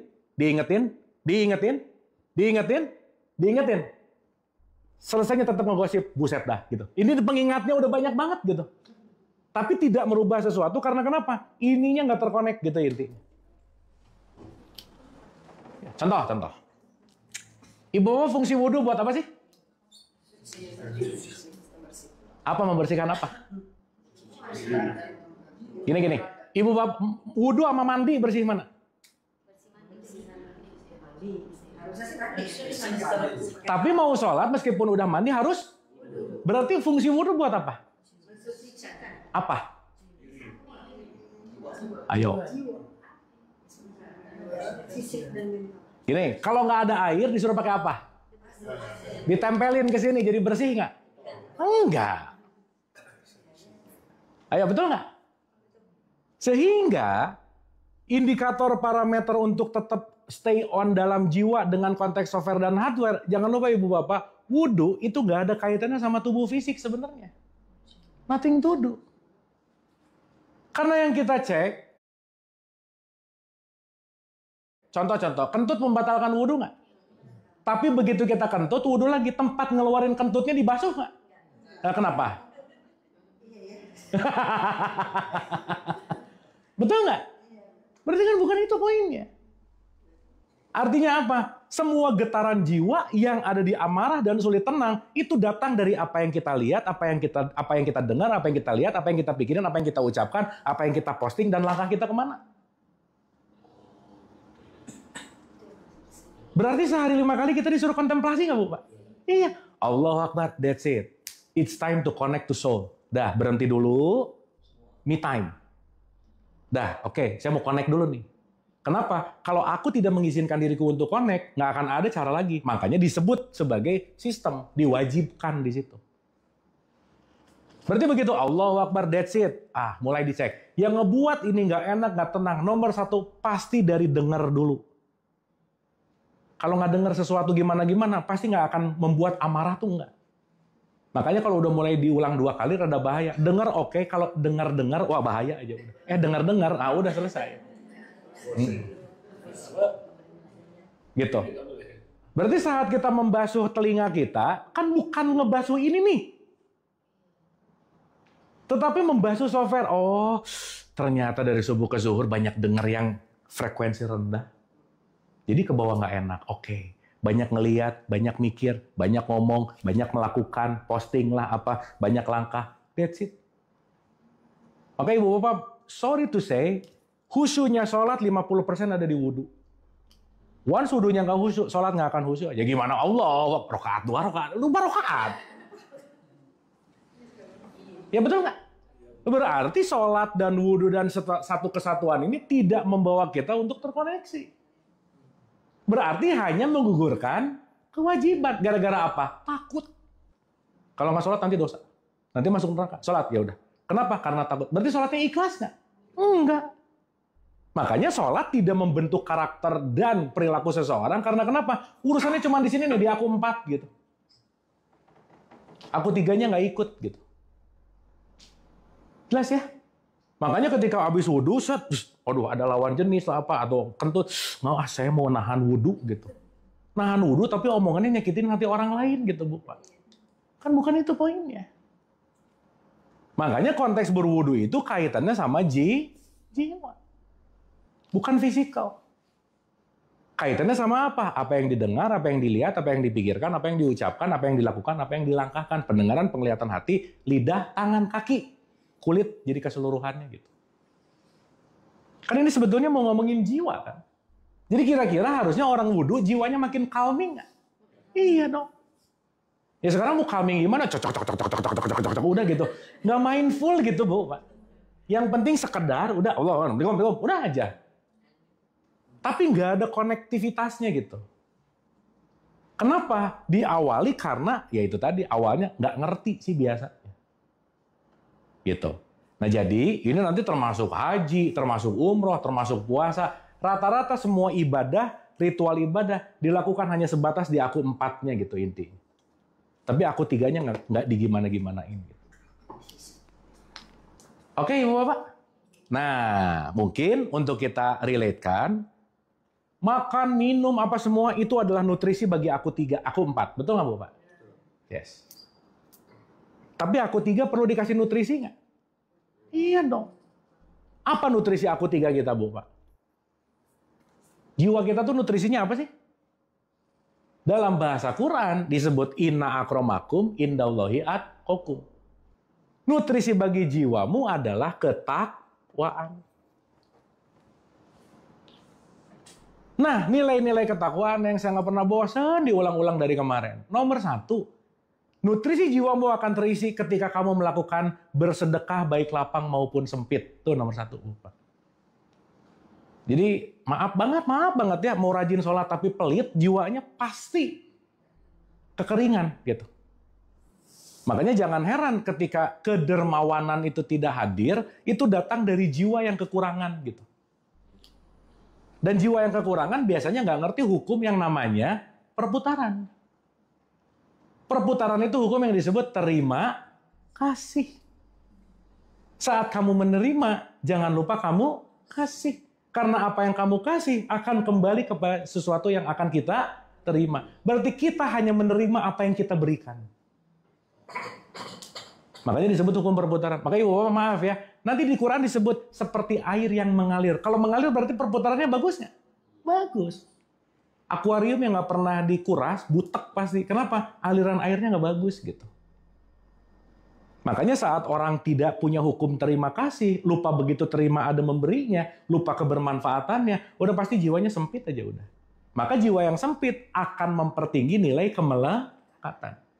Jadi Bapak jangan jauh-jauh ya, di surat 41 ayat 6, orang musyrik itu adalah orang yang pelit, udah gitu aja.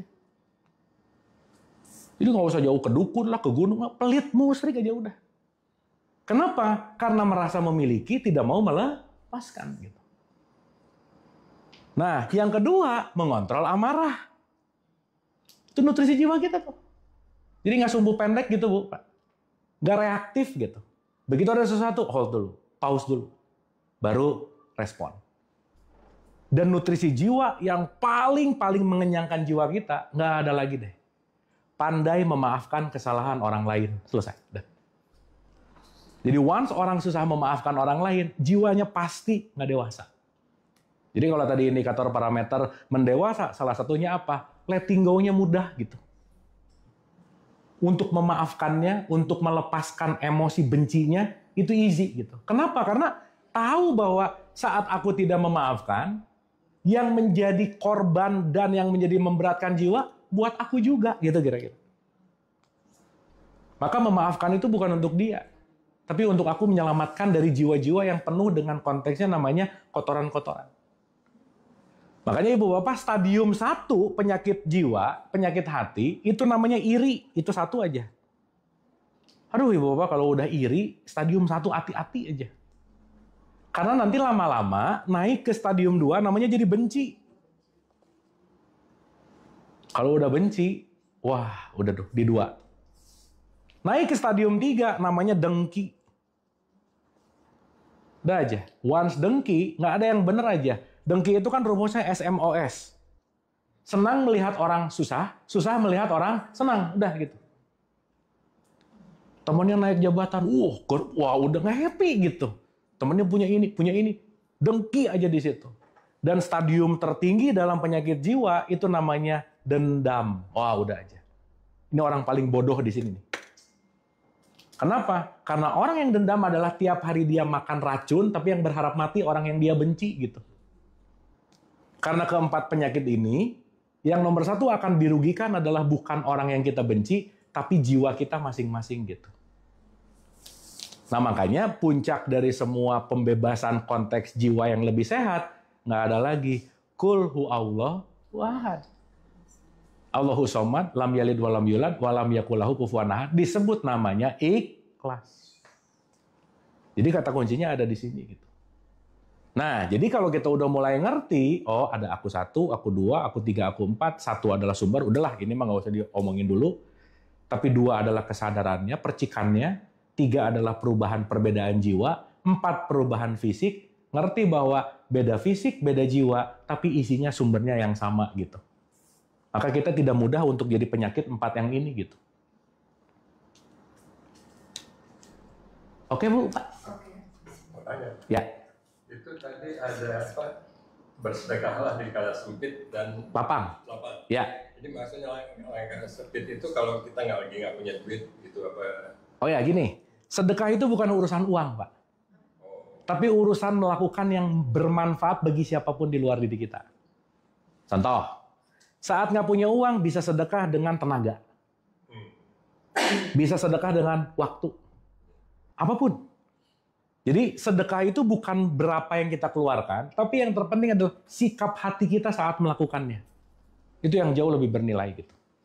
Dan kalau sempitnya tenaga, di mana apa kita tidak punya tenaga untuk kasih ke orang itu ya? Setidaknya kalau udah sempit uang, sempit apa, sedekahlah dengan tidak menjadi orang yang menyebalkan misalnya. Cukup. Makanya senyum juga sedekah. Oh, Iya. Itu balik sebenarnya dia harus disedekahin. Kebalik benar. Gitu kira-kira. Karena ibu bapak mohon maaf nih ya. Kenapa orang miskin makin miskin? Karena orang miskin lupa terhadap hukum yang namanya terima kasih. Dia tuh mindsetnya gini, saya aja harus ditolong, masa nolong orang lain? Justru dengan menolong orang lain sama dengan menolong diri sendiri. Karena saat aku menolong siapapun, sebetulnya lagi melakukan perputaran yang ujungnya kembali kepada diri kita sendiri. Maka di level yang paling low sekalipun, cara terbaik untuk menolong diri adalah menolong orang lain. Apapun bentuknya. Gitu. Karena ketika menolong orang lain, hukum perputarannya sedang terjadi gitu. Makanya orang yang malas nolong orang lain, sebetulnya dia lagi jahat sama dirinya sendiri.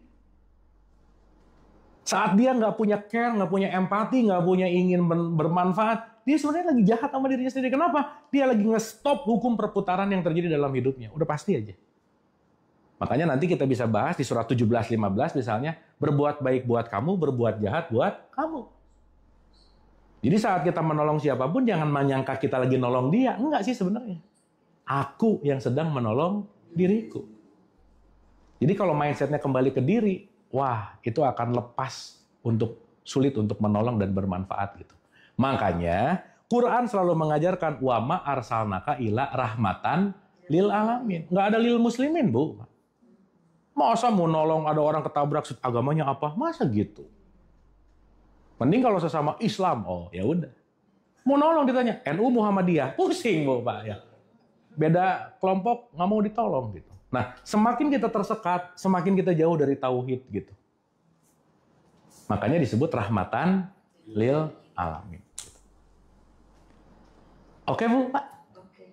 Sip? Mulai ada gambaran tentang diri? Mulai ya?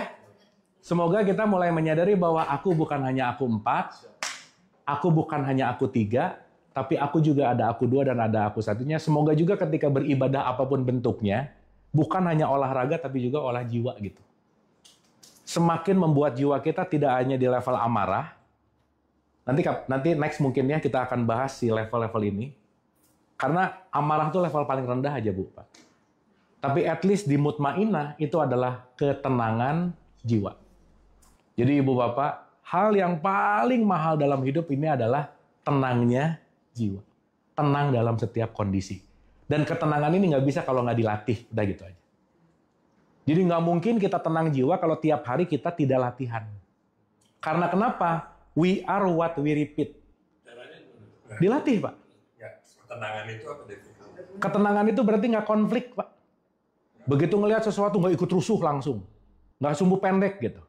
Tapi bisa menjaga antara apa yang terjadi dan apa yang aku putuskan, kita memutuskan dengan clear thinking gitu. Bukan emosi gitu. Nah, bukan emosi, bukan kebencian, tapi kebijaksanaan gitu kira-kira. Makanya ada orang gini, Bapak, aduh aku tuh, gini ya, maaf ya, nggak ada keturunan misalnya, aku kayaknya keturunan pelit deh. Nggak ada, Bapak. Emang tiap hari latihan pelit, udah gitu aja. Gitu. Aku keturunan marah-marah mulu, nggak tiap hari latihan marah. Gitu. Jadi ada orang komplain, aku tuh nggak pernah bahagia. Ya iya, nggak pernah latihan bahagia. Karena semuanya skill, Bu. Memaafkan itu bukan given dari Tuhan, bukan. Aku mau melepaskan amarah atau tidak gitu. Saat kita nggak ngelatih, kita nggak akan ahli di situ gitu.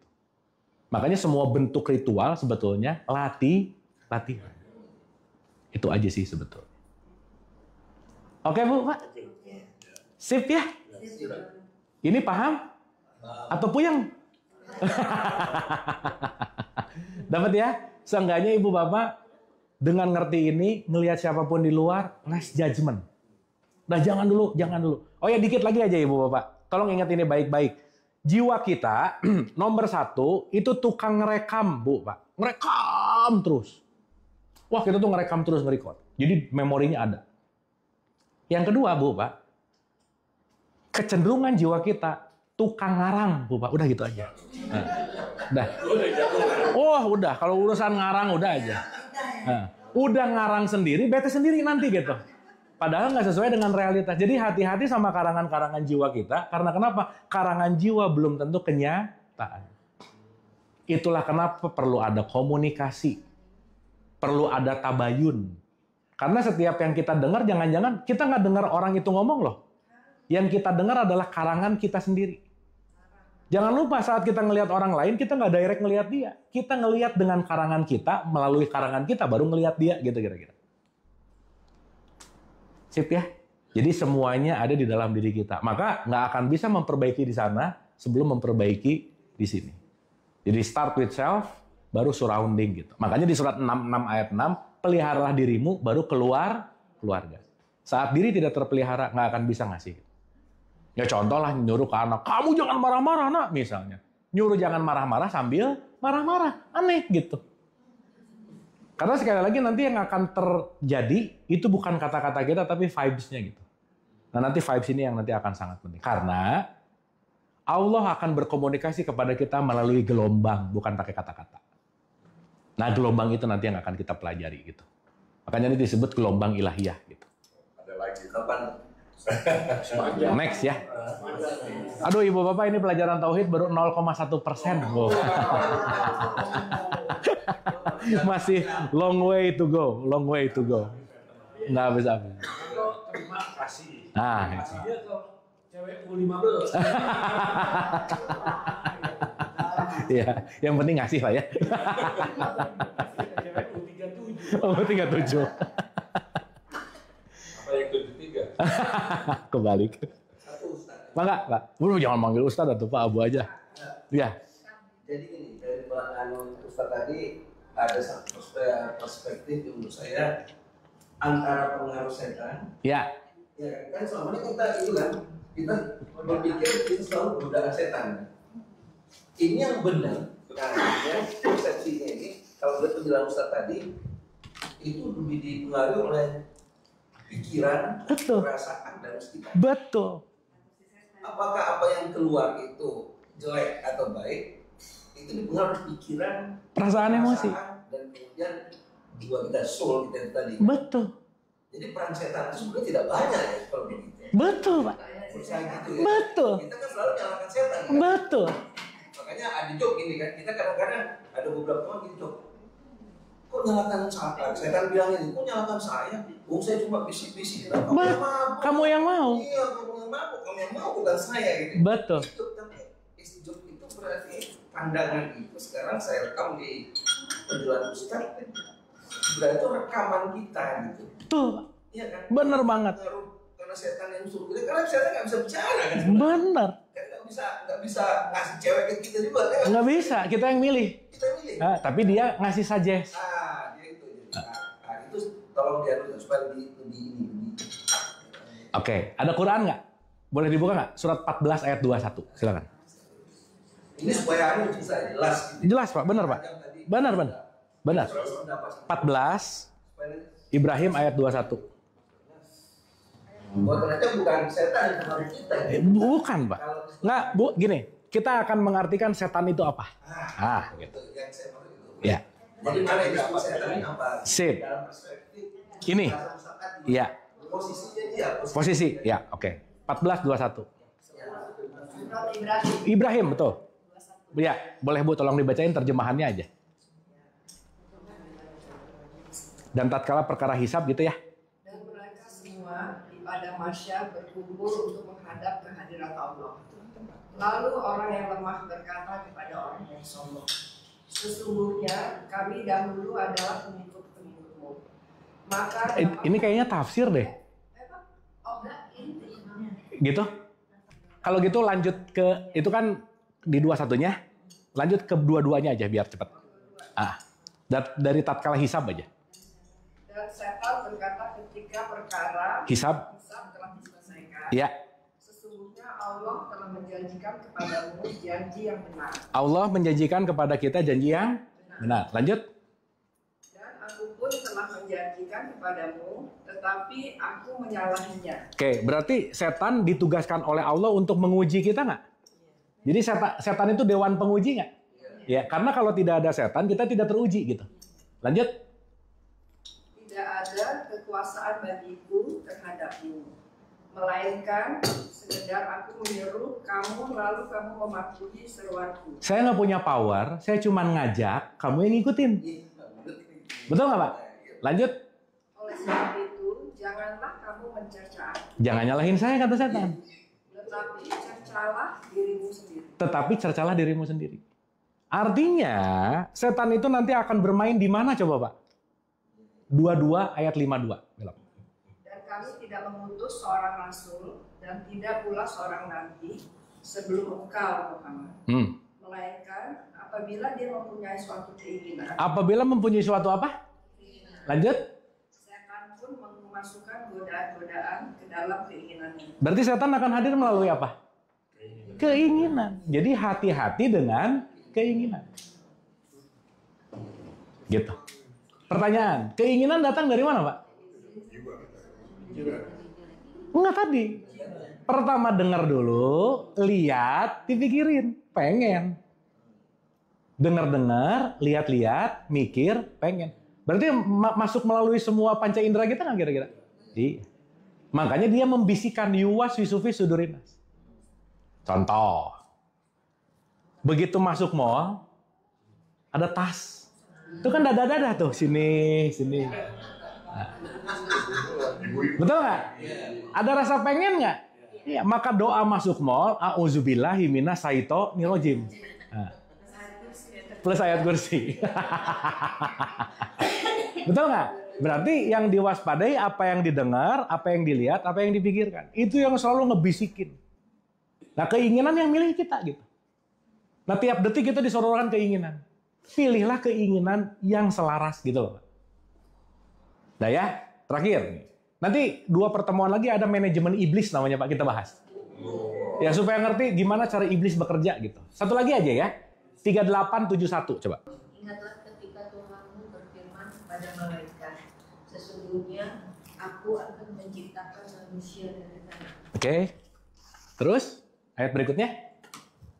Kemudian apabila telah aku sempurnakan kejadian dan aku tiupkan roh ciptaanku kepadanya, maka tunduklah kamu dengan bersujud kepadanya. Oke, jadi ini antropogenesis, awal cerita mula manusia terjadi ketika ada diskusi antara Allah, malaikat, setan, dan Adam gitu.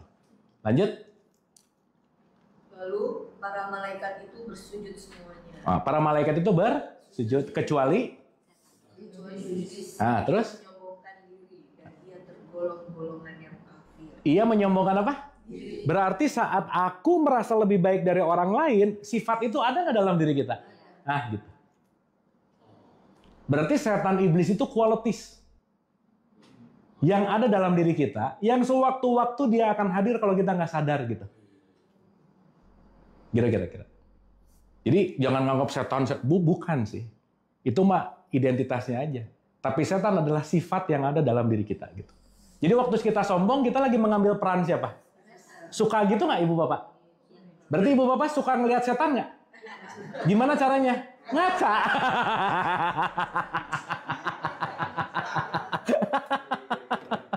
Satu lagi ya. 1753 silakan. Satu lagi. Nah, 1753. Supaya makin clear. Ini nggak ada urusan sama suster ngesot gitu, nggak ada ya? Nah, nggak ada. Itu mah hantu. 17 Al-Isra ayat 53. Fragmentasi setan itu apa sih sebenarnya? Dan katakanlah kepada hamba-Ku, hendaklah mereka mengucapkan perkataan yang lebih baik atau benar. Sungguh setan itu selalu menimbulkan perselisihan di antara mereka. Setan selalu menimbulkan apa? Jadi kalau ada urusannya pengen ribut mulu, hati-hati. Ngelihat apa pengen ribut. Nah, itu tuh. Lanjut. Sungguh setan adalah musuh yang nyata bagi manusia. Yang nyata atau yang nggak nyata? Nyata banget. Clear. Gitu kira-kira. Nah, jadi nanti kita ngerti, Ibu dan Bapak, mau Allah, malaikat, setan, apapun konteksnya, itu adalah qualities yang built-in bareng sama kita gitu. Jadi kita nggak bisa nyalahin setan. Nggak bisa. Karena di dalam diri kita pasti ada qualities yang bentuknya memori misalnya. Imajinasi misalnya. Nah, itu nanti yang akan membuat keinginan-keinginan gitu. Gitu sementara, Pak. Ya. Tadi kalau nggak salah, ini Pak, kemudian tadi dikatakan bahwa kalau orang meninggal itu yang dicabut Nyawa. Kemudian salah dicabut itu taruh di mana, Pak? Setelah dicabut, taruh di mana gitu? Oh, nggak tahu, Pak.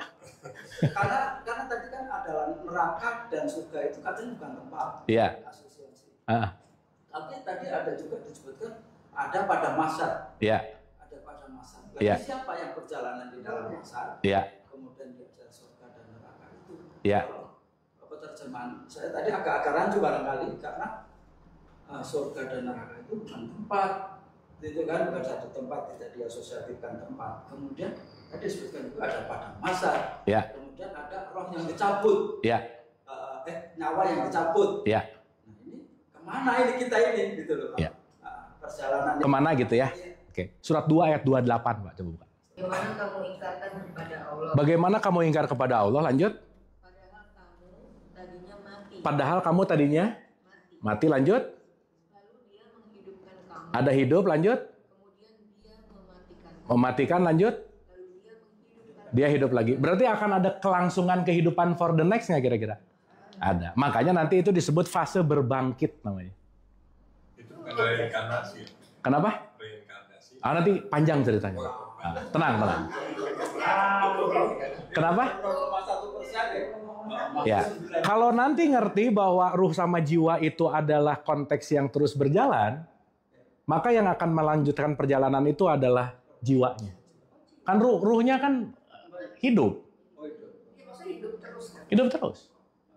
Jadi nanti kita akan ngerti bahwa kematian itu tuh hoax gitu, Bu. Mati itu hanya tubuh biologis yang tidak berfungsi. Tapi ruhnya tetap ada. Makanya nanti kita disebut fiha abada, akan hidup selama abadi. Abadi itu nanti kita panjang sih ceritanya. Gitu. Cuman maksud saya Ibu Bapak, daripada mikirin nanti, mending sekarang aja sih gitu. Daripada aduh nanti gitu. Iya, soalnya belum nyampe nanti ke situ gitu. Tenang. Karena pikiran kita itu Pak, kan kita kadang-kadang ngaji di kampung. Iya. Gitu kan, kadang-kadang kan ustadz-ustadz kampung kan menceritakan bagaimana. Betul. Perjalanan seperti itu. Nah, saya berpikiran kan ini metode mendidik mereka dengan saat ini kan berbeda. Betul. Sedangkan kami mungkin sudah terlanjur. Ya, dengan mindset dan dogma itu gitu. Yang dogma itu sudah ada di Betul. pikiran kita. Ini kan harus melakukan perubahan. Betul. Ya kan harus berubah, Pak. Nah, ini kan tidak mudah barangkali untuk kita untuk berubah seperti dengan pemahaman baru yang Betul, Pak. Nggak mudah. Nggak mudah. Betul. Itu yang Makanya tadi untuk dikatakan bahwa ini oke, ya kita cuma oke saja, tetapi barangkali kita juga belum bisa move on ke tempat yang baru gitu. Ya, nah, jadi mungkin sangat kami setelah menerima ini kami pun akan tidak mungkin akan merenung lagi. Betul, Pak. Betul. Kontemplasi. Betul. Dikontemplasikan. Betul. Kita ternyata begini, terus wudhu tadi harus begini. Itu kan istilahnya kalau secara pengetahuan asumsinya itu berubah. Betul. Betul ya Pak ya? Betul Pak. Betul banget. Betul Nah, Bang. ini kita yang harus tempat berpijaknya berubah, kita harus move on ke tempat pemikirannya. Tuh. Nah, tapi ada satu pertanyaan lagi, Kak. Tadi kan jiwa kita kan mudah sekali mengarang. Ya. Ya, betul ya? Ya. Betul tadi. Kan? Betul. Nah, walaupun itu mudah mengarang, itu penyebabnya apa sih Pak? Kenapa kok kita menjadi mudah mengarang? Ya. Kita. Ya. Sebabnya apa? Gini. Karena jiwa tempat penyimpanan di mana apa yang kita dengar, apa yang kita lihat, jadi semua recording dalam kehidupan kita itu ada di dalam jiwa kita gitu. Contoh, Pak. Manusia itu diberkahi sama Allah, punya kekuatan dua besar yang nggak dikasih sama makhluk yang lain. Satu namanya memori, dua namanya imajinasi. Memori membawa kita ke masa lalu, imajinasi membawa ke masa depan. Pernah nggak ibu dan bapak sakit hati momennya udah lewat, udah 5 tahun yang lalu, tapi masih sakit hati sampai sekarang? Pernah begitu nggak? Nah, berarti kita lagi mengulang karangan-karangan masa lalu yang kita hidupkan di saat ini. Gitu. Padahal kan masa lalu udah nggak ada. Yang kita terima dulu, perbedaannya kita dengan makhluk lain itu bukan ini, akal. Ya, akal itu di dalamnya ada memori dan imajinasi. Iya, akal tuh di sini. Kucing tuh nggak pernah bete kejadian 5 tahun lalu, Pak. Nggak pernah. Dulu aku bete sama dia, nggak ada gitu. Nggak tahu aja, Pak. Nah, dia nggak punya konsistensi masalahnya. Nggak tahu kalau dirinya eksis gitu. Gitu. Dan yang menarik adalah kita kebanyakan khawatir terhadap sesuatu yang belum kejadian gitu. Iya. Itu ngarang namanya, Pak. Nah, itu ngarang itu ada sebab kan karena masuknya informasi dari telinga, penglihatan, karena semua rekaman-rekaman data yang masuk ke dalam diri kita melalui pendengaran, penglihatan, perasaan, perabaan, penciuman, ini semua jadi data gitu. Jadi di dalam diri kita tuh banyak banget data. Nah, nanti bisa dikarang tuh si data. Yang ngarang-ngarang ini tidak sesuai dengan kenyataan gitu kira-kira. Gitu. Jadi semakin banyak data, semakin bahan karangannya juga banyak. Tapi semakin tidak banyak data, semakin tidak belajar gitu kira-kira. Nah, berarti semua karangan ini nanti jadi setan gitu. Oh iya, karena bisikan-bisikan yang nggak penting nggak usah diikutin gitu. Mempengaruhi. Orang bohongin istri juga setan.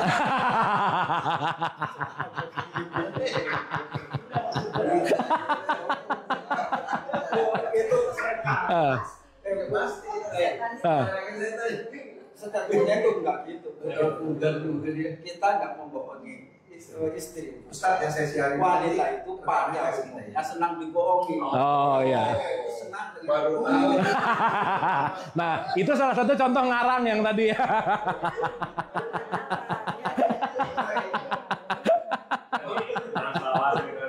Masalah. Jadi kesimpulannya wanita tuh senang dikarangin. Dikarangin. nanti ditanya antara jiwa wanita dan laki-laki mungkin nanti ada. Gini Pak, laki-laki dan perempuan itu hanya gender dalam wilayah fisik. Iya. Urusan jiwa itu yang ada cuma ada dua, feminin dan maskulin, selesai. Dan setiap kita pasti ada femininnya, pasti ada maskulinnya. Keluar dalam bentuk fisik baru laki-laki dan perempuan. Maka nanti jiwa itu taste-nya itu konteksnya adalah lebih kepada feminin dan maskulin gitu. Nah, maskulin apa, feminin apa, nanti kita bahas di episode yang akan datang. Panjang, Pak. Tapi dapat ya, Pak ya, kira-kira ya. Kira-kira intinya pertanyaan A, pertanyaan B. Betul, tadi saya setuju bahwa yang terpenting kita membuka sesuatu karena hashtagnya sebanyak-banyak yang kita tahu, lebih banyak yang kita nggak tahu. Gitu. Sehingga kita punya limitasi, jadi ada informasi apapun, tampung dulu, urusan benar atau salah nanti buktikan dalam keseharian. Gitu. Makanya saya selalu ulang-ulang juga Ibu Bapak, saya bukan mau meyakinkan sesuatu, jadi saya selalu kemana-mana bilang, jangan percaya omongan saya. Tapi ini dijadikan sebuah rujukan, karena kenyataan yang terjadi ketika aku yakin, kita mengalami langsung gitu. Seenggaknya ada satu acuan, yang kedua ada paradigma-paradigma yang dilihat dari sudut pandang yang lain gitu kira-kira. Itu sih poin. Kita belajar main agak jauh gitu kira-kira. Oke? Hatur nuhun. Semoga bermanfaat. Mohon maaf lahir dan batin. Wabillahi taufiq wal hidayah. Assalamualaikum warahmatullahi wabarakatuh. Keren, nuhun. Alhamdulillah.